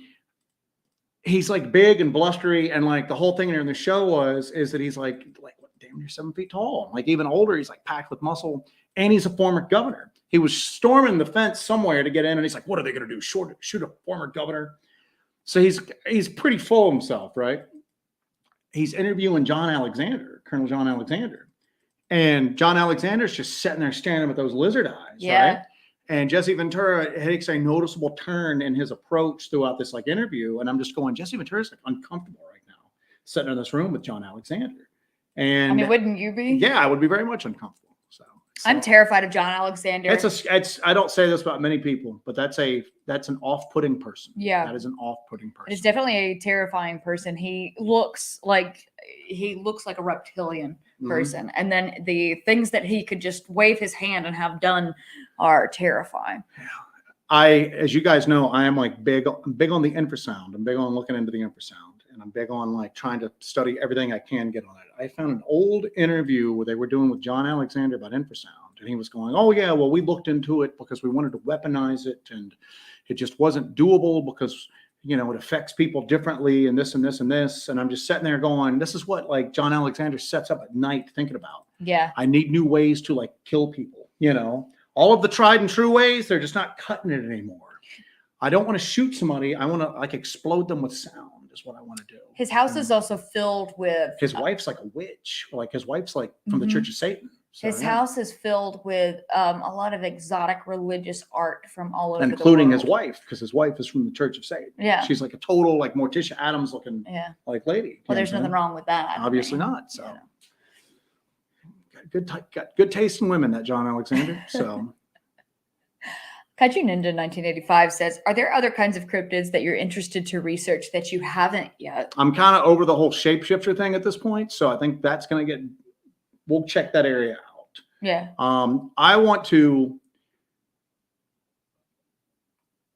So there's this very unique phenomenon to the Southern Appalachians and then parts of Oklahoma, which are I always call them the Appalachian hyenas. Mm-hmm. That years ago I saw a couple of, because we go to a lot of like outdoor themed discussion forums online. We don't necessarily spend a lot of time on like Facebook, Bigfoot groups. We'll peruse them, but these are people that want to have a Bigfoot experience, you know what I'm saying, in a lot of cases. And you guys all know that's true. You spend time there. But if you can get a couple of fishermen or a couple of like bow hunters who aren't into the topic, but they're sitting there admitting publicly something strange happened to them, well, that's something to kind of like perk your ears up and pay attention to. There was a hunting forum and for the life of me, I've never been able to find it again. And there were a couple of guys talking about these hyena creatures that people were running into. Yeah. And that they seem to be just completely flesh and blood, because one of the guy's brother had like killed one and then burned the body because he was afraid that he had killed like some sort of weird exotic animal and he's going to get in trouble. The insinuation was that he was poaching in the first place. So he had that to contend with, but they were just kind of basically going, has anybody ever seen these things? Were they released from like, an exotic animal, farm? What's going on with these? So they show up occasionally, and there's some reports going on now. It doesn't make its way into like the cryptid mainstream, it doesn't get a lot of talk. The people that have the encounters are usually people who are just kind of mystified about it. And then as soon as they kind of realize that they encountered something weird, they shut up about it. I've had everything up until about 2 years ago. I had a guy claiming that he knew where there were 3 at. And then he got weirded out by the other responses that he was getting on a public discussion forum and went dark. But they're usually described as almost wolf-like, longer front legs, shorter rear legs, a ridged back. Longer hair? Sometimes. Now, there's also, I'm going to see if I can pull it up. There's a thing called the Shunkawarakan in Oklahoma that basically translates into, it's the Iowan word. It's the Iowan language. It means he who carries off dogs, because apparently these things would come and attack the natives' dogs and carry them off at night. Yeah. And then if you went out to try to save the dogs, they would carry off people as well. But there was a stuffed one that was making its rounds for a while. And I'm seeing if I can try to find an image of it. I cannot find the image on it right now, but so they've cropped up in Oklahoma as well. But that's something that has always fascinated me every time I've heard about it. It has, here we go, and a new tab. The Appalachian hyena. They're very vicious. They are usually there are usually 2 or 3 of them. They're never in large groups, and they're never really alone for the most part. But that's something that I would very much like to look into if I could get a timely. Is this it? I think this is it. That's it. Can you pull it up? I can pull it up. Yeah. Maybe. So, all right. Is that supposed to be? Notice the longer front limbs. Yeah. Really strange. How large are they said to be? This one was about, I can't remember. They were big. It was bigger than like a dog or a wolf or a coyote or anything like that. I don't remember the exact dimensions now that you've asked me. But anyway, that's what I would like to go out and investigate, because they seem to be flesh and blood creatures. Supposedly they've been killed. But if it's a flesh and blood creature, why is nobody, and they're aggressive, they're large. Why are they not seen more often? Why hasn't one been bagged? Like, what's going on with it there? You know what I'm saying? Yeah, Ghetto Yeti threw up Rocky Mountain Hyena is working, I think. Yeah, that's what what I just posted up there, man. I'm just going through the chat right now. Okay. I'm a little behind, so I'm trying to get caught up here. Very hyena-like. I'm always like fascinated by those strand wolves. It's like a South African hyena. They're called strand wolves. They have longer hair. Let me see here. I've got a couple in the start if you want to throw those up. And then if there would be any way to do this without going underground, goblins, like those white goblin creatures that always seem to pop up everywhere. You know, Yeah. like the Kentucky goblins, the Dover demon. Yeah, Things strand like wolves that. are also known as brown hyenas. Yeah, brown hyenas almost look like Yeah, wolves, like so, this. yeah. Look at this thing. Look at that guy. So, but Anyway, that yeah, other cryptids. Yes, Boy. Pig Boy. Thank you, Stingray 1975. We're always looking for Pig Boy. That's a given. Not today, Saban says CE5 is possible, but if it actually occurred, it's A, sheer dumb luck because we're not evolved enough to project that far into space, or B, a being waiting for some dumbass to invite the vampire. That's the thing, is that maybe we are surrounded by, and if you want to call it, it's in a different dimension, a different plane of existence. Maybe they're there and we just can't perceive them with our limited senses. Okay. There's that train of thought that we don't really perceive the world around us. We perceive a dashboard. Our vision and our feeling, our touch, scent, hearing, all of that are dials on a dashboard. And you can look at that, and looking at the dials on a dashboard will tell you if the things that those instruments measure are okay, but it won't tell you anything else. So maybe it exists outside of the sensor tech we have on our biological dashboard. Regardless, what if they're just all around us? Again, like he said, waiting for an opportunity to come in.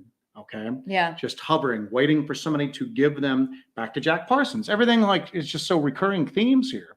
Somebody opened up a gate and something came in. Yes. And they didn't shut the gate. So more stuff keeps coming in. And obviously there's a reason why it wants to be here. If whatever the phenomenon is, I think that if it was an alien race just wanting to do some experimentation or take some samples, they could have done that. Wouldn't they quietly slip in and out? And they probably would have been done in a relatively short amount of time, and they would have been in and out. Yeah, there's not a lot of difference between humans across. Yeah, and there's not that much you difference. grab a few of them, and you should know everything you need to know. And at that point, if you're that advanced, you should be able to basically grow a human in a lab if you want to experiment on more. Yeah. If they're that advanced, they could basically dissect one just down to a molecular level and then build one in an artificial reality where they don't need it. Again, that's the thing, is that none of this seems like advanced technology. Yeah. All of this seems like there's something out there that wants to be in here or on this planet. And they're here constantly, or it's something that's just always here. It's already here. It's always been here. It doesn't give two craps about us, except where we occasionally intersect with it. The whole like ultra terrestrial theory. Yeah. That these aren't aliens from anywhere, and they're not even really from another dimension. They're just here. We just can't always perceive them. But now, as our sensor tech's getting better, now we're starting to catch more glimpses. It's like From Beyond. Yeah. It's exactly like From Beyond. Jessi watched From Beyond the first time the other night. So yeah. I did. And From Beyond, they have this machine that can activate the pineal gland, and it really just activates it. So then you can see the creatures from the other dimension that's layered with our dimension. You can see them when the machine is on because your pineal gland is activated. So that is, and there's some bondage scenes in there. There are some light bondage scenes. There you go. You got the flock says we wouldn't be here if we thought this topic wasn't serious. Yep. And we think it's serious. We just don't, like I said, we just don't take ourselves seriously. And this is, again, Monday nights is to kind of just have a little levity. You know, I was thinking about this. We were talking about how this relates to the alien phenomenon. We've talked about how this relates to the cryptid phenomenon. This also reminds me what we just watched, and I think we talked about it last week. We watched Amityville: An Origin Story on MGM Plus. Did we talk about that? I don't know if we talked about it, but it's fantastic. It's fantastic. I don't say this lightly. That is the best documentary I've ever seen paranormal that involves a paranormal or any sort of weird topic. That was freaking fantastic. Phenomenal. So there's a lot of stuff that I was never really interested in the Amityville story. I was not super interested in that story. You know, the basic premise of what actually happened in the late, was it 1979 or 1974? Ronnie DeFeo shot 6 members of his family and then claimed he was possessed at some point in time. And then the house, you know, Ronnie DeFeo goes to trial. The house goes up for sale. This other family, the Lutz, buy it. And then they start claiming that they're there for 28 days and that there's a haunting and the house is possessed and all of this stuff happens. On comes the Amityville Horror book, on comes the Amityville Horror movie series, and all that stuff. This documentary is a 4 or 5 part documentary. It's amazing, and it gives you pretty much everybody's perspective on what happened. Doesn't tell you what they think happened. They just present everybody's stuff out there. It presents every side of it, and you're never sure if there is a supernatural thing or if it's just crazy people being crazy. But there's a lot of things that come to light during that are just shocking. And then one thing that really relates to what we're talking about tonight is that Mr. Lutz actually participated in transcendental meditation, which can be likened. Yeah, that's right. Biting stuff in, which can be likened to CE5. And Ronnie was experimenting with mind-altering substances and possibly even, religious things in there. They talked about how Mr. DeFeo, Ronnie's father, Ronald Sr., was involved in some strange, again, going back to Las Vegas, involved in some strange religious practices, that he would go out into the yard in his underwear and worship at an altar in the yard. And so we don't know if what they were doing with that, whatever religious practices they were involved in, and what the Lutz were doing with transcendental meditation, if that opened the door for some sort of demonic activity or ghost activity to come in, possess them, and cause all these things to happen. And I didn't retain the names as well as you did, but the family who experienced the Amityville horror, okay? The Lutz. The Lutzes? Okay, the Lutzes. The dad was in transcendental meditation. Yes. And the son is talking on this documentary, and he goes, you're given a list of names to basically invoke during this transcendental meditation. And he goes, I don't know what my stepfather was invoking, but the names that he was invoking were not mentioned in any transcendental meditation paperwork. He goes, that I can find. He goes, I don't know what he was trying to draw in. He was trying to draw in something other than what most people involved with transcendental meditation draw in. Damn, we've been all over the place tonight. We have. Yeah, Encrypted Connections asks Amityville origin. You say it. So it's Amityville, an origin story. It's on MGM Plus. It's pretty freaking good. It's excellent. It is excellent. I cannot recommend it enough. It's really freaking good. It's really freaking good. It is really good. Let's see here. But that just made me think about though. Secret 1975 said the Lutzes used to buy dope from Ronnie DeFeo. Oh, ho, ho, the plot thickens. The plot thickens. Ah. But it was pretty interesting about the transcendental meditation because I never knew that was a part of it. Also, the Lutz met up with Ray Buckland of who wrote all of the witchcraft books and was all the big it was just weird stuff in just kept, Wicca. It was just a lot of coincidences. Chad Staten, if you're still on here, I heard of a sighting of a hyena-like creature behind the Travelers Rest Speedway in South Carolina. It was, I'm assuming, described as looking like a hyena, but darker brown and thicker body. Yeah, Chad, if you want to email us, please email us. Please email us. Address is down below. Any information you can give on us, and especially if that is a recent sighting, please let me know. And then we're going to go ahead and hit this super chat here. Marcus Aurelius, thank you, sir, for that. He asks, do you think there's something to certain movies and sci-fi writing that seemingly to come into our reality down the road years later on? I've noticed this a few times in film, and years later, there is a basis in reality. It's always been that stuff is basically dreamed up or imagined in sci-fi, like science fiction. And then later on, it becomes in reality. And that's something I've thought about before.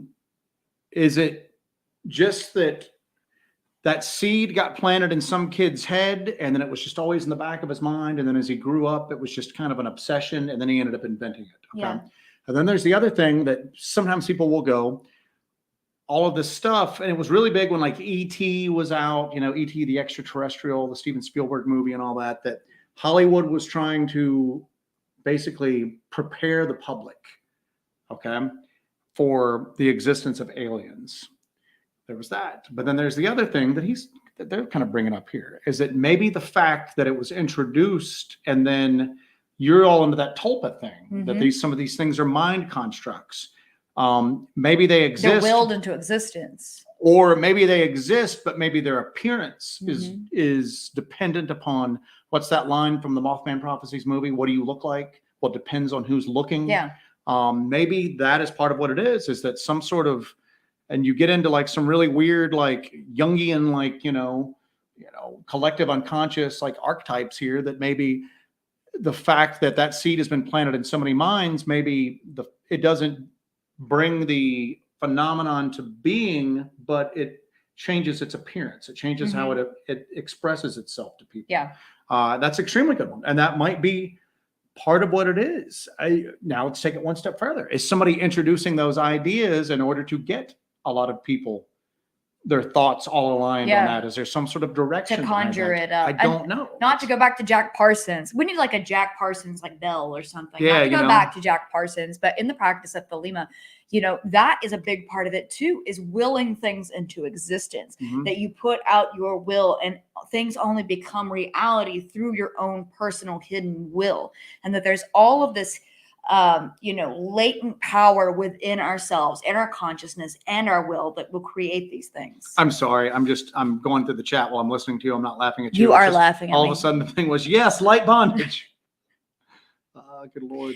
Not today. Saban's got a good one. And I always have to kind of cherry pick his stuff. I'm sure I missed the previous ones. And he goes, dimensional rifts. He mentioned if a fifth dimensional being can screw with a three-dimensional being, while a three-dimensional being doesn't have the biological cognizance to communicate. Basically, it's if a three-dimensional sphere, let me get the comment down. Three-dimensional sphere, it's a globe, a sphere, entered two-dimensional space, it would just appear as a circle, right? They don't have the ability to, flat. Time is a flat circle. So now imagine if a fifth dimensional being, that's two more dimensions than three dimensions, comes in. Maybe our minds can't comprehend what they're looking at. And our again, vision is just our light. Our eyes catch light and our photoreceptors. And then, the ocular nerve, all that's transmitted and it's translated into our mind, into the images that we're seeing. Maybe those nerves can't, our brain can't comprehend what's coming to it, and it throws an approximation on it. Yeah. Travis Taylor talked about that with Skinwalker Ranch. One of the more weirder things at Skinwalker Ranch was when they saw two upright wolves or dogs wearing trench coats and hats, smoking cigarettes. Yeah, somebody mentioned that earlier in our chat. And he said maybe that's not what they saw at all, but what they saw was so alien. That's how their mind interpreted it. It got strange, unusual data, and it went, all right, let me rifle through the stuff that I know about. Okay, the closest thing I can come up to is dogs in a trench coat wearing hats, smoking cigarettes.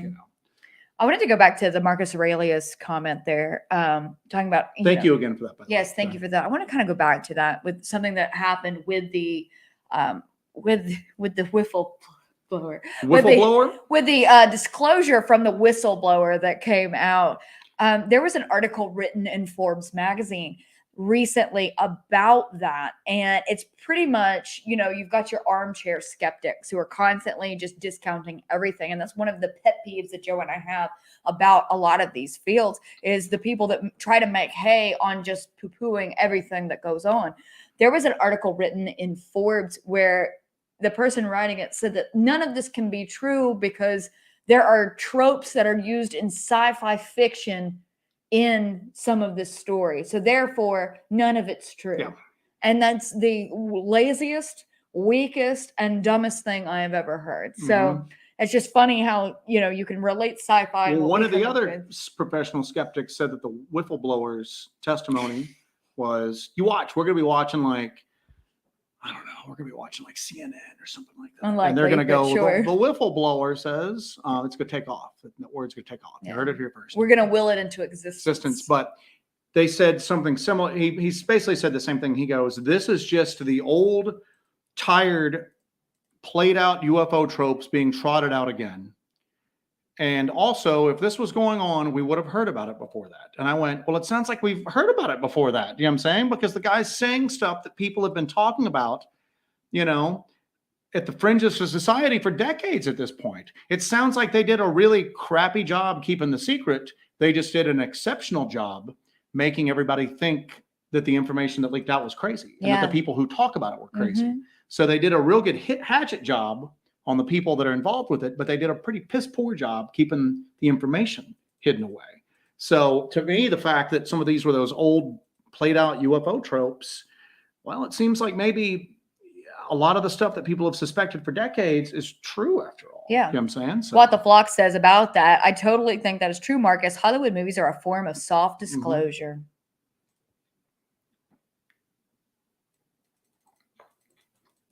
All right, what do we got? Just want to throw something. Well, this has been action packed. Hey, man, we've been all over the damn place. Yeah.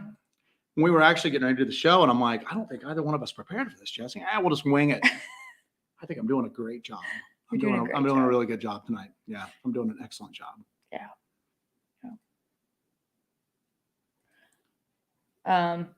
MK Ultra Prime says that the hot dogs at the Travelers Rest Stop is fire. By the way. So, all right. What the Flock wanted a knife jacket. Oh, what am I carrying today? Catherine Gay, that documentary is not on Netflix. It's on MGM Plus. We had to get MGM Plus to watch. I'm carrying a Cold Steel It's a nice Recon little 1 Tanto blade you got there. Yep. I'm not a huge Tanto fan, but that is I love Tanto blades. about as vicious a 4-inch blade as you would possibly find. Tanto point, partially serrated. It's like brutal. So I, sir, am also carrying a Cold Steel today. I have a Cold Steel Immortal. There you go. That's a nice little mini gladius blade there. Isn't that neat? Ooh. There you go. You got that triad lock. So there you go. Knives. Stingray wishes he had a velvet painting of Dogman playing pool. Joe would love that. Actually, no, you're a dog. When Jessi and I got together, poker kind of guy. When we got together, we were unpacking all the stuff in our apartment. We had both just moved in. She pulls out this tapestry that's like literally, damn thing's like 6 feet wide, of dogs playing poker. It took a place of pride in our new home. I love that damn thing. It got too tattered, so we're gonna have to get a replacement. But it was beautiful. I think an oil painting would suit. All right, what do we got? I'm way behind. Make sure you guys hit that like button. Hit that like button, man. Would it kill you? Would it kill you? Yeah, this has been a fun show. We're killing ourselves here for your entertainment and your edification. You can't even hit the like button. I just don't understand. Senior 1975 is just, he's fascinated with nail pullers because of what I carry a nail puller. We now carry a nail puller. Paul M going on about Tanto blades. I'm just not a Tanto fan. So, oh wow, I caught up for the chat for once. Holy crap. I'm still going through here. Good night, Sam Burton. Good night, Sam Burton.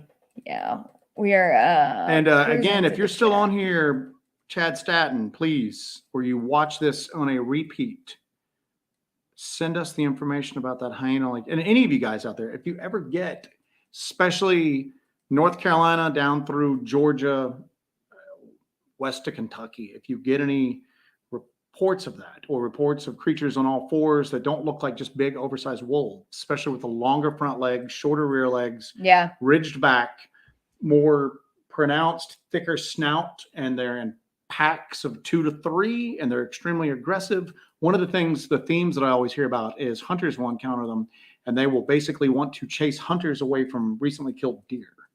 And that they're like an aggressive scavenger. Extremely aggressive, and they're hard to kill because people talk about taking shots at them, but these are with deer rifles. You know what I'm saying? You know, mostly bolt action rifles, but that one guy, like I said, one guy claimed his brother had killed one. So,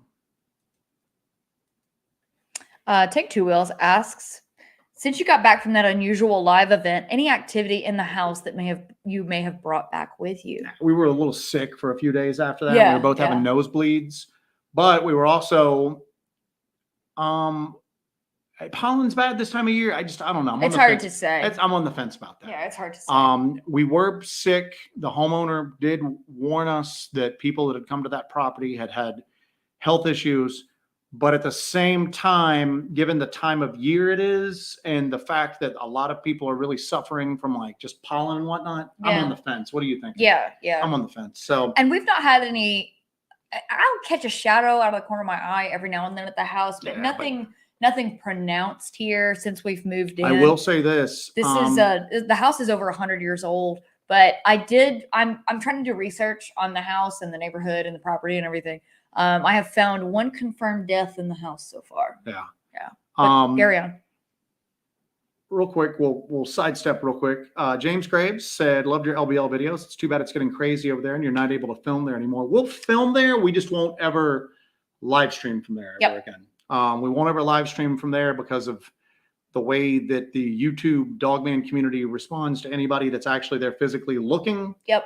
A lot of jealousy, a lot of afraid that somebody's going to get attention. So we'll never live stream from the LBL, even though we can.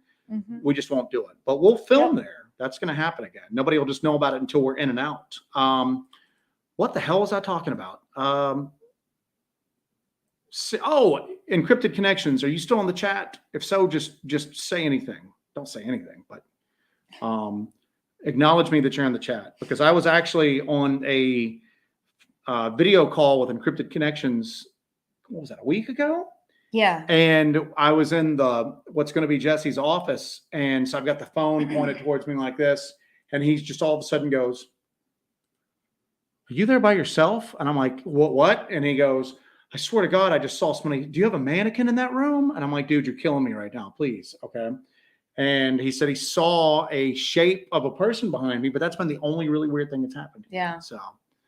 M wants to know if we can see the black triangle pics yet. I will check with the property owner to see if they are. It's through the treetops, and just like we told him, an argument could be made that it's just the design that the branches are giving, but there seems to be some straight lines and some angles there on what's on the other side. And there were three different ones. Yeah. So, but we have to get permission to share his stuff with other people. So if you see one, you might go, it's just the way the light's hitting the branches, or at least I did. And then you see another one and you go, all right, well, I can kind of see where, and then you see like a third one and you're going, all right, this is weird. But it's that, and I think it's the full scope of the evidence that was presented to us that led us to do that investigation. Yeah. The evidence as a whole is definitely anomalous to me. So. But yeah, we'll see if he will give us permission to share those, and we will. And again, they're going to be through the treetops. They're not going to be. What was that? What was that doctor? He was walking his dog. He killed the alien with a stick. He was on Coast to Coast AM. Dr. Jonathan Reed. And he had the black triangle that was hovering just plain as day, 3 feet off the ground. It's not like that. The guy's taking him on his phone through the treetops. So I keep telling people like that when I saw the first one, I went, maybe. Second one, all right. Third one, I'm going, all right. At least I'm willing to think that there's something there. Yeah, yeah. Bobby Gooden says a high budget movie about Jack Parsons and the Babylon workings would be great. There is a series about Jack Parsons. It's on Paramount Plus. It only got 2 seasons. They got to the part where L. Ron Hubbard comes to the house, and they didn't get renewed for a 3rd season after that. It was very good. It's a very sexy show, so don't watch that one with the kids for sure. Definitely a very sexy show, as Thelema tends to be a sex magic kind of thing. So you'll definitely have that. But yeah, a high budget movie. If you're looking for a good book to read about Jack Parsons, you can always read Sex and Rockets. That's a good one. My boy Jack Parsons.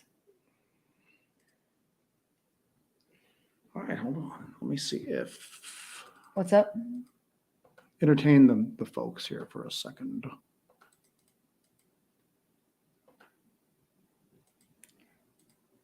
Sierra 1975 says everybody should have a spare mannequin. Oh, yeah. Is Encrypted Connection still on there? All right, Encrypted Connections. He says he's here. Explain to the class. Yeah, we were on FaceTime and I saw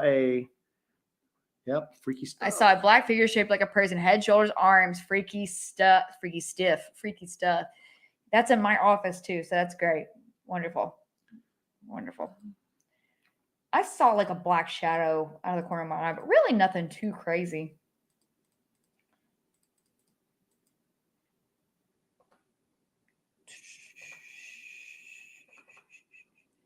Yeah. So anyway, that's on there. What are you looking for, homie? Did you find those images? Mm-hmm. I think these are the triangle images. One of them. I don't. So Joe is going to share some of these, You can. So this is from the homeowner's cell phone. Okay. I think he's got an Android. I don't know what model, but he's seeing these shapes go through the treetops, and he says that they're. Now, I did not witness this. We didn't witness this. See that they were dropping small glowing balls of light. Mm-hmm. Now we saw the weird lights, and I saw the ones that were. Now there were fireflies in the around that night as well. So some people have been contacting us, going, "Hey, we saw some flashes of light, and you're watching it again," and that may be something it may not be. Now the ones that were moving extremely fast and then kind of dancing around, those are weird. The ones that were going flash, flash, flash, flash, flash, yeah, those were weird. So let's take a look at these. I got one here real quick. So let's roll that beautiful bean footage. Okay. So that appears to be. Now you can say that's just the way the branches are. You're seeing leaves between whatever that black shape is and you. That is a pretty solid there. Yeah. Now there's at least three of those of different times and the same general shape, taking at different times. Without witnessing it ourselves, I didn't instantly. Well, the first one I went, oh, it's just the branches happen to be darker there, and they're given the appearance of straight lines and angles. But it's insanely dark and solid just in one particular area. Exactly right. So, and then the homeowner had at least 3 images that I saw of those. Yeah. So there you go. It's not the smoke. It's not the smoking gun, and I've tried to preface that by saying it's not the smoking. Right. But at the same token, when you have multiples like that, him says that's a freaking black triangle. Yeah. He's been asking for those photos for I think 2 or 3 weeks. Yeah. All right. So there you go. And if guess what? If you look at that and you go, you guys are crazy. That's just thick tree branches giving that illusion. You might again. I didn't see them ourselves. The homeowner is credible. He's believable. There's real activity going on there. It's going on in the places that he described to us before we got started, and we experienced some of the same activity that he is claiming to see. We did not see the black triangles. Okay. Now, at the same token, the next time we go out there, we've already kind of changed our game plan up a little bit. We are going to try to have some equipment focused on the skies nonstop, and hopefully it doesn't go down. Hopefully it'll work. Yeah. Filming the sky while we're moving around. Again, our game plan kind of got thrown off because we had all these things planned up, then nothing would connect. When we got home the next day, testing everything connects fine. So there you go. Lance Landmark says, when is the next trip into the scary woods? We go every week into the woods. So I don't know when we're going to go back to this property owner's place. MKL just got a good portion of this, something that I never made a connection with. The Rendlesham UFO was said to be dropping liquid metal as well. And then there was another case. It was one of the first UFO cases. And they actually, I think Jacques Vallée actually has some of the metal. It was dropping liquid metal as well. So I don't know. What do you guys think? I mean, you guys saw it. What does it look like? April Black says it almost looks like a drone. M obviously says it's a freaking black triangle. That's creepy looking. Those are 2 crows making out in a tree. Ghetto Yeti says that's pretty solid looking, crazy. We didn't see it. Yeah. Okay. Stingray 1975 says. My kite. My kite. I do want to touch on this real quick. Marcus Aurelius super chatted and said, another 1999. Thank you, sir. Your kindness overwhelms us, sir. Thank you. I just wanted to thank you both for delving into subject matters that most are unwilling to entertain / explore. It's much appreciated by all of us. We really just appreciate you guys coming here every week and bringing us cool things to talk about and actually listening to us when we share all the weird stuff we get up to. Because we're all over the damn place. We know that. All right. We have no illusions. Sometimes so, it gets a little tiring just rambling at each other. So it's nice to have a little group of people that also want to listen to us kind of ramble about these things and help us kind of work through a few theories about what we think some of this stuff is and what it could be, and look at evidence and really just kind of hang out. We really, really appreciate all of you that come and are a part of this. We really do. And that's not even the lame, like YouTuber, like palaver you always hear, you know. We're a wiffle family. Jesus.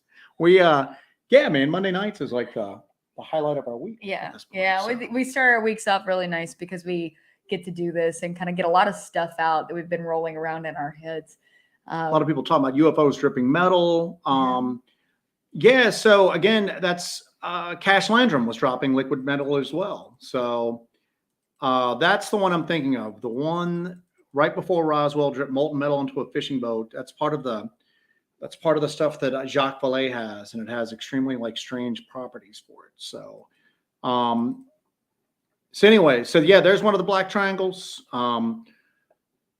To me, it looks like a black triangle, small. It's not very large, apparently. I want to say he was saying that it was like 6 feet to a side, but I might be completely wrong on that. But that's for some reason seems to stick in my mind. So not very large, you know what I'm saying? Yeah, But you know, I mean, big enough as far as like black triangles go. So Kyle is making me worried that my office is haunted now. Yeah, but it yeah.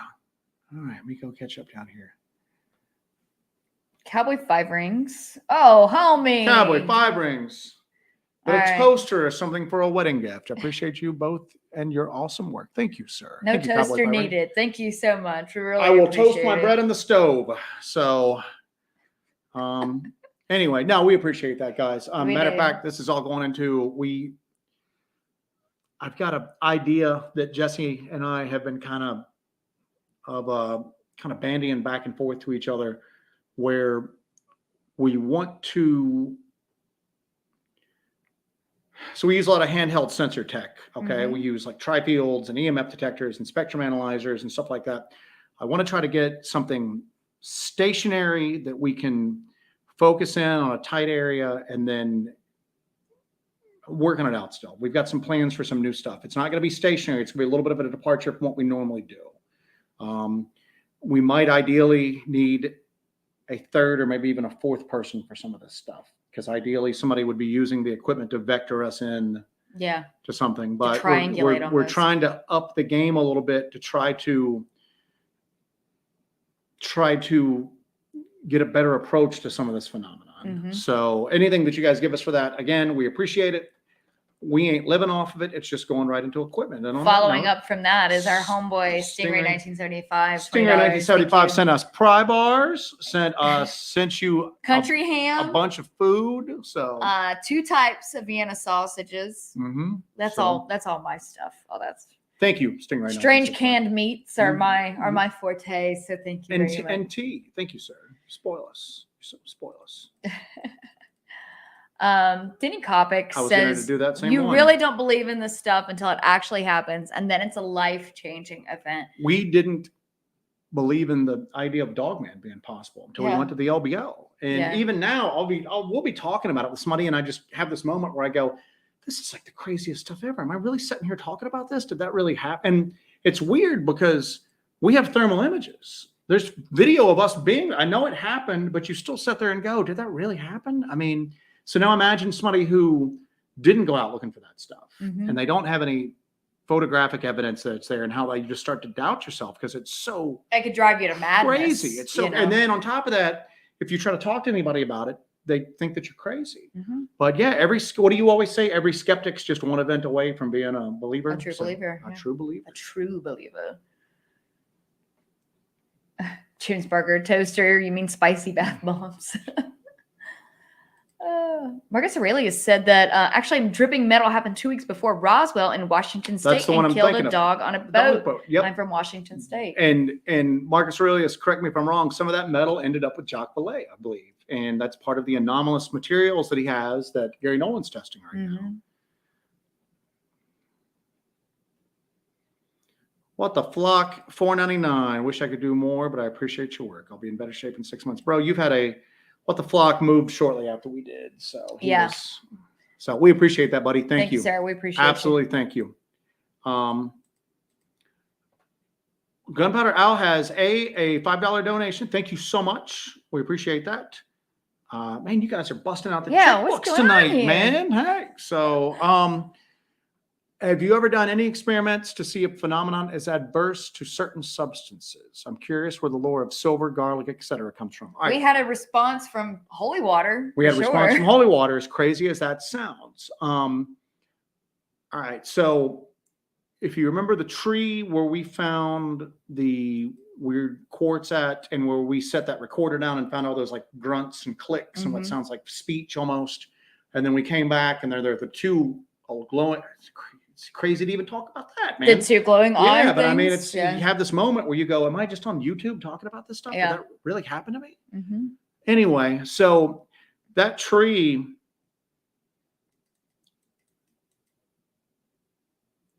choosing my words carefully here. If the damn thing was to burn down, I wouldn't lose any sleep over it. I think the damn thing's evil. You think the tree's I think the tree's evil. It's the center of evil. It's the center of evil through there. And Jessi has to hear about this all the time. I was going to take vials of holy water and bury vials of holy water all around it, since you can't obviously go setting fires in, forest. But we had holy water with us, and every time we took holy water out, nothing would happen. So I took it all out of my pack. So I thought, and we kept going out. And I was like, what, 3 or 4 weeks? We were having like steady activity and then just nothing. And then I realized I had left a vial of holy water in my backpack. And I discovered it as we were gearing up to go out. And I'm like, holy crap, this has been in here. I wonder what'll happen if we leave it in the car. And it was like the floodgates had opened up. Yeah. So whatever that was, the holy water was almost like it was keeping it at bay. So where do you get into? Is there legit, is it by virtue of it actually being holy water? Is it by being blessed? Is it by virtue of that? Is it the belief in it? Are you dealing with phenomenon that don't necessarily exist purely in the physical realm, and there's like a spiritual or just a psychological aspect to them, and there's a psychological comfort in carrying holy water? I don't know.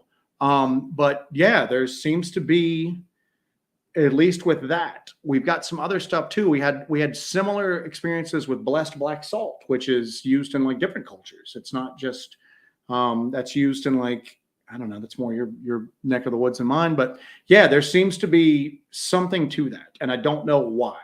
What's the catalyst for it? Obviously, I went in with a sole purpose of it, so I had some intention behind it.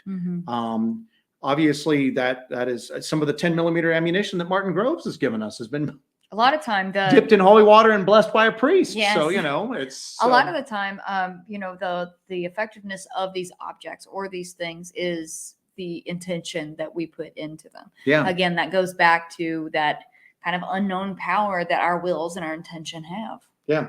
So it to me, at least, I always tell people, I think that a lot of the stuff that our ancestors, and I don't care who your ancestors were, I don't care if your ancestors were from Western Europe, or you are of Native American descent, or you come from sub-Saharan Africa, or, into the Middle East with stories of the Jinn. I think that the stories that our ancestors passed down are sometimes a roadmap on how to deal with these things. And I know that sometimes that doesn't make sense, but what part of any of this stuff makes sense, So if you're looking for logic here, then how does the observer affect? If not today, Saban is in there. How does the act of observing change a particle's activity? Okay. How does that doesn't make sense, but it does. So, all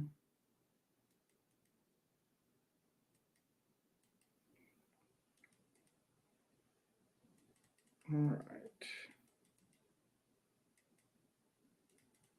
Okay. Do you want to put? I might try to put some of these up here. Yeah. Let me see if I've got one that will translate pretty good into. So while we're taking a little break here, if you guys have not hit that like button, make sure you do that. Boy, we never stop.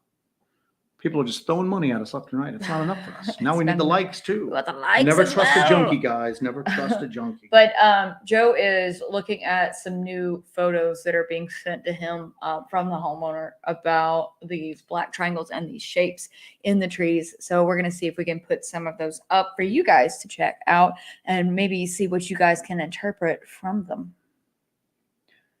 But he's taking a look at those right now. I'm trying to get them uploaded here real quick. All right, let me see if I can. Oh, thank you, Patricia Gambino Harrington, for the well wishes. I really appreciate that. Damn it, come on. Let's see. Barton thinks we need to go back to the LBL. When we do go back to the LBL, none of you will know until Barton will probably know. Barton will know. Yeah, Barton will know. The LBL crew will, but unfortunately,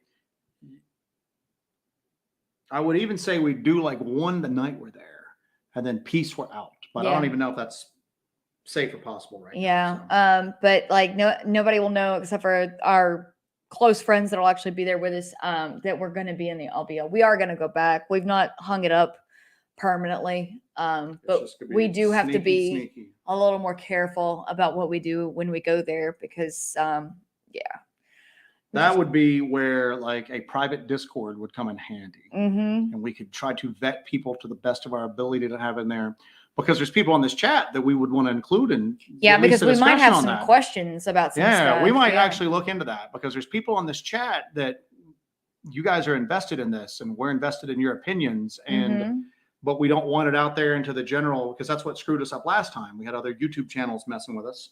So we might actually not right before LBL because we wouldn't want to give away when we're going, but we might actually try to look into getting like a private Discord for we might set the Hellbenders to get in there, and that way we can kind of try to keep it quiet. So. Yeah, and that way we can kind of have some discussion while we're there and doing something. That might be something to do. But we won't be going back to the LBL for a little while right now. We've got a lot on our plate right now with what we're dealing with. We've got a lot of reports coming in, surprisingly enough, right near within what 200 miles of where we are now.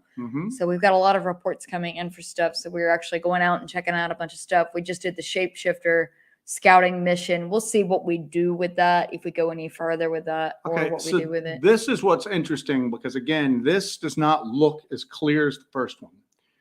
First one was pretty clear, triangle in the trees. But you can see one. And he has multiples of these. And it comes a point where you're just going, all right, what's a coincidence and what's not? Yeah. See that? You can zoom in. You see it on both sides here. Yeah. And that's a kind of a hard line there on the left and the right. Right. And you see it, and it's dark right through there. And you see it narrowing down here. Yeah. Again, if I had just seen that one, I maybe would have gone, maybe not. But when you start seeing this repeatedly and it's not normal. And they're not all the same. Yeah. And it's weird. It's like, it's not as if there was like a kite caught in the tree, you would see kind of the same small shape, over and over again or something like that. So yeah, we got to figure out a way to do it, just because for the people that are in this chat that have been with us from the beginning that can't get to the LBL themselves for whatever reason, they need to be a part of it, So we got to figure out something. We got to come up with something for it. So yes. Stephen Taylor. Alan Lassiter asks, y'all going back to Brown Mountain? Oh, yes. Yes, we are definitely going back to Brown Mountain. And we'll live stream from there. Yeah, we can live stream from there because we can do that. So we'll definitely do that. South Force 10, I guess, is in here. What's up, my friend? How are you? I see somebody responding. Here we go. South Force 10. If you guys have not seen South Force 10's YouTube channel, pop on over there. Thank you. We hit 9,000. We'll gain 200 one day and lose 205 the next, but we're slowly creeping there. But yeah, if you're not subscribed to South Force 10, he takes he's got a lot of really good information, a lot of the same places we operate at. He's somebody who we don't get an opportunity to watch a lot of YouTube, but and I think I even told him last time that I was like, we didn't get a notification for your last 2 or 3 videos, but he's somebody that we make a point of when he releases something, going on there and watching what he's got. So M says both great photos. M has been waiting for these M, photos it's for like weeks since we had that live stream. M has been waiting for these, so we are so happy we were able to share those with you, M. Yeah, and again, there's multiples like that. There's multiples like that, and it comes a point where, because I'm like you guys, I'm hearing black triangles. I'm expecting to see this freaking like Independence Day type thing, man, you know, and I'm just looking at it and I'm like, well, that could maybe, and then you see the other one and then they just keep going. You're like, why is there, this is a weird coincidence. I mean, I can probably stand out there and take pictures through the trees in our backyard all day long and not get things that look like black triangles like floating right above them. So anyway.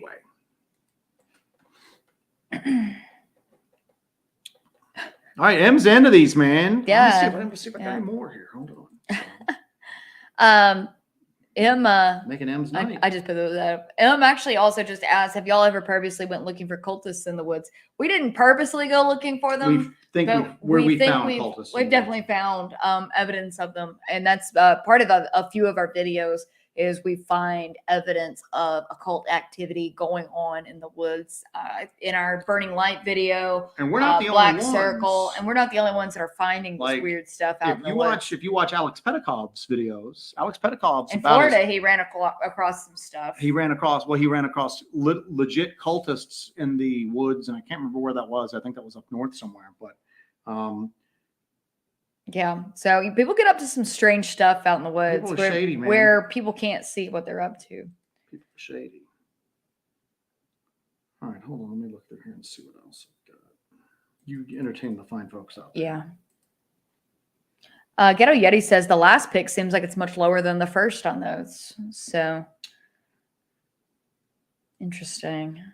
I'm trying to see which one I shared before. Yeah, let's see. Real quick, did I share this one?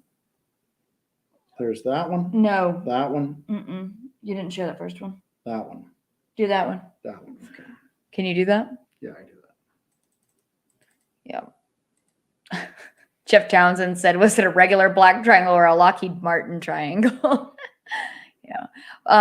It's weird that you can see it through the trees, but behind the guy's house is nothing but trees. So the only way you'd see it not in the trees if it was right directly in front of the home. So that'd be the only way you would see it is through the trees like that.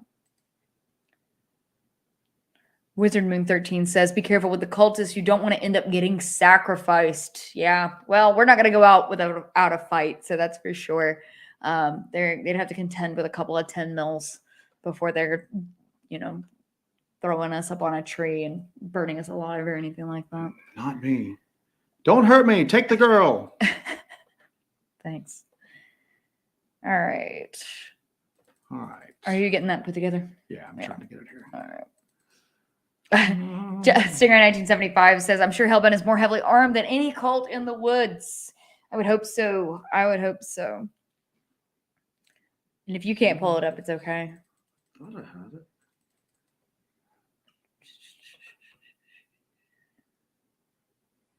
They're blocking my email. They're blocking. Nope, here we go. Right, they're not blocking my emails. All right, he's going to pull up a third photo here. This message seems dangerous.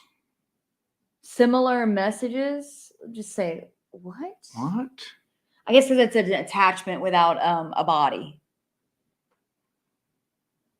You send it to yourself. If I hack myself. Yeah, you're hacking yourself. All right, he's pulling up that other image so you guys can check that out and see. Kim Drescher has a good point here. While there are a lot of scary things out in the woods, the human element for me has to be the most frightening. Yeah, and sometimes the most unpredictable at that too.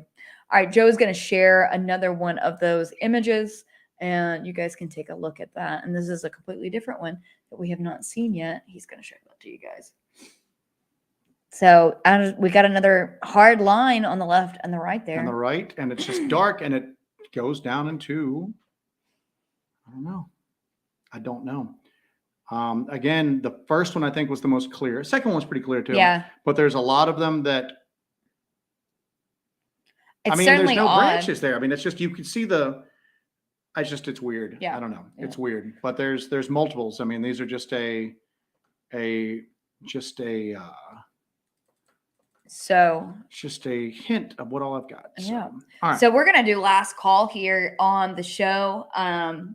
We have looked at all these triangles, these frightening triangles. We're going to do last call here, the night of the triangle. If you guys have anything else you want to throw out there, we're going to kind of put it together and wrap it up here, I think. If you guys have anything else you want to throw out there, we're coming up on our 2-hour mark, which we try to keep it at. We used to do 3 hours, but I think everybody was running on fumes. Yeah. Point, so so I think the 2-hour mark gets all this out. This has been a crazy awesome show. We actually talked about a lot of really cool stuff, threw out a lot of interesting theories, made some interesting connections about all of this stuff. And we kind of hashed through some more of this, disclosure stuff and the crazy stuff going on with the whistleblower. But yeah, as usual, this has been a really, really awesome show. Make sure you guys have liked the video before you head out, and make sure you guys are still subscribed and still on here, and everything is kosher. Joe, do you have anything else you want to add? I got nothing. You have nothing else you want to add? Okay. People are talking about this black triangles. They're saying that they are hard lines, and that's what we saw. What is it? I don't know. It's a black triangle shape in the trees, just like the homeowner claimed. Some of them you do see what it doesn't look like a leaf reflecting light. It looks like a white light over top of it. Whether that's part of the triangle or that's the thing it's dropping, I don't know. Yeah. I will say this: if they're operating and they're operating at night and we're there, our psionics is what we use to pick up the brown mountain lights. Yeah, so it should pick up something that close. Should pick up something like that. If they're giving off heat, we'll be able to get them with the thermal imager. So that's the benefits of having all of this technology at our fingertips to use. Take two wheels of saying something's blocking the light for sure. Again, it's something we need to look into a little bit more. So, all right, some housekeeping. We're going to be on a show Sunday. Oh, yes. MK Ultra Prime. If you're still here, if you have a link to we're going to MK Ultra Prime. He does MK Ultra hiking. Like, he has a hiking channel, which started off as hiking and then ended up going into time travel, portals, everything like that. He's got a show, and we are going to be his first guests. We're honored to be on that. So we are going to be on his show. So make sure you guys keep an eye out for that. It's our homeboy MK Ultra. And we're going to be, I guess, the first guests on there. So make sure you guys keep an eye out for that. That's going to be an excellent show. That's going to go off the rails in a big way. So, you guys are really, really going to enjoy it. Thank you guys for joining us. Anything else? Do we got anything else we want to throw out there? Got nothing. All right. So thank you guys again that contributed. Take care of yourselves. Take care of each other. Have a good night. Thank you for everybody that threw something our way. Thank you for everybody that had really awesome questions. That has so much value to us.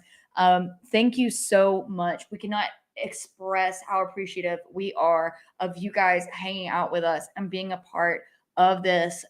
It's really cool to be a Hellbender. It's a good day to be a Hellbender. And I keep thinking we're going to do like a topical show. Come prepared with like one topic, and we're just going to talk and do whatever. And then the chat starts taking off, and then we're just all over the damn place. I think that's what we're going to stick with. So. And it's just, there's so much stuff rolling out constantly. It's just a lot of fun. Make sure you guys share us with other people. We want to hit 10,000. We are over 9,000 right now, but we want to hit 10,000 subs soon. That would be freaking-tastic. We want to do that for a few reasons. A, we're vain as hell. B, more people we get involved in this sort of stuff, you see the great ideas that come out in chat and some of the stuff that gets emailed to us. And it's maybe I'm completely off base, and maybe it's just I'm being just overly proud of what we do. But the chat on Mondays is next level to anything else that's really on the YouTube cryptid sphere at this point. Yeah, for sure. It's just next level at this point. I don't really see, and maybe there's somebody else out there, and if so, point me their way, because I'd like to be a part of something like that. Yep. But the more people we get involved in this that are taking a serious look at the topic without taking themselves too seriously, but there's some real analytical thought, there's respectful debate. Nobody is ugly to each other. The only people that get dogged out apparently are like Todd standing, I guess, every once in a while, and a few other people that remain nameless. But it's just we would like to kind of continue to grow that. Hey, they dog first. So. Yeah, that's true. So anyway, that's all I got, man. So yeah. All right. Martin says, sleep tight, Hellbenders. Don't let the dog man bite. You guys are awesome. I'm going to put some music on. You guys say goodbye to each other. Guys, get some rest. Have a badass week. And we look forward to seeing you next Monday. Keep your notifications on. If we end up getting a wild hair and there might be a live stream. There might be another. It seemed like the live stream that if you guys enjoyed that, if you guys enjoyed the live stream, and if the property owner's fine with it, we might try to do that again, depending on what's going on out there. And maybe try to, now that we have a better idea of what we're dealing with, maybe approach it a little differently. So keep your notifications on. And if there's some interest in that and the homeowner seems some value in us doing that, we might try to do that again. Yeah. So thank you guys. Good night. Have a great evening and stay safe out there. Thanks, guys.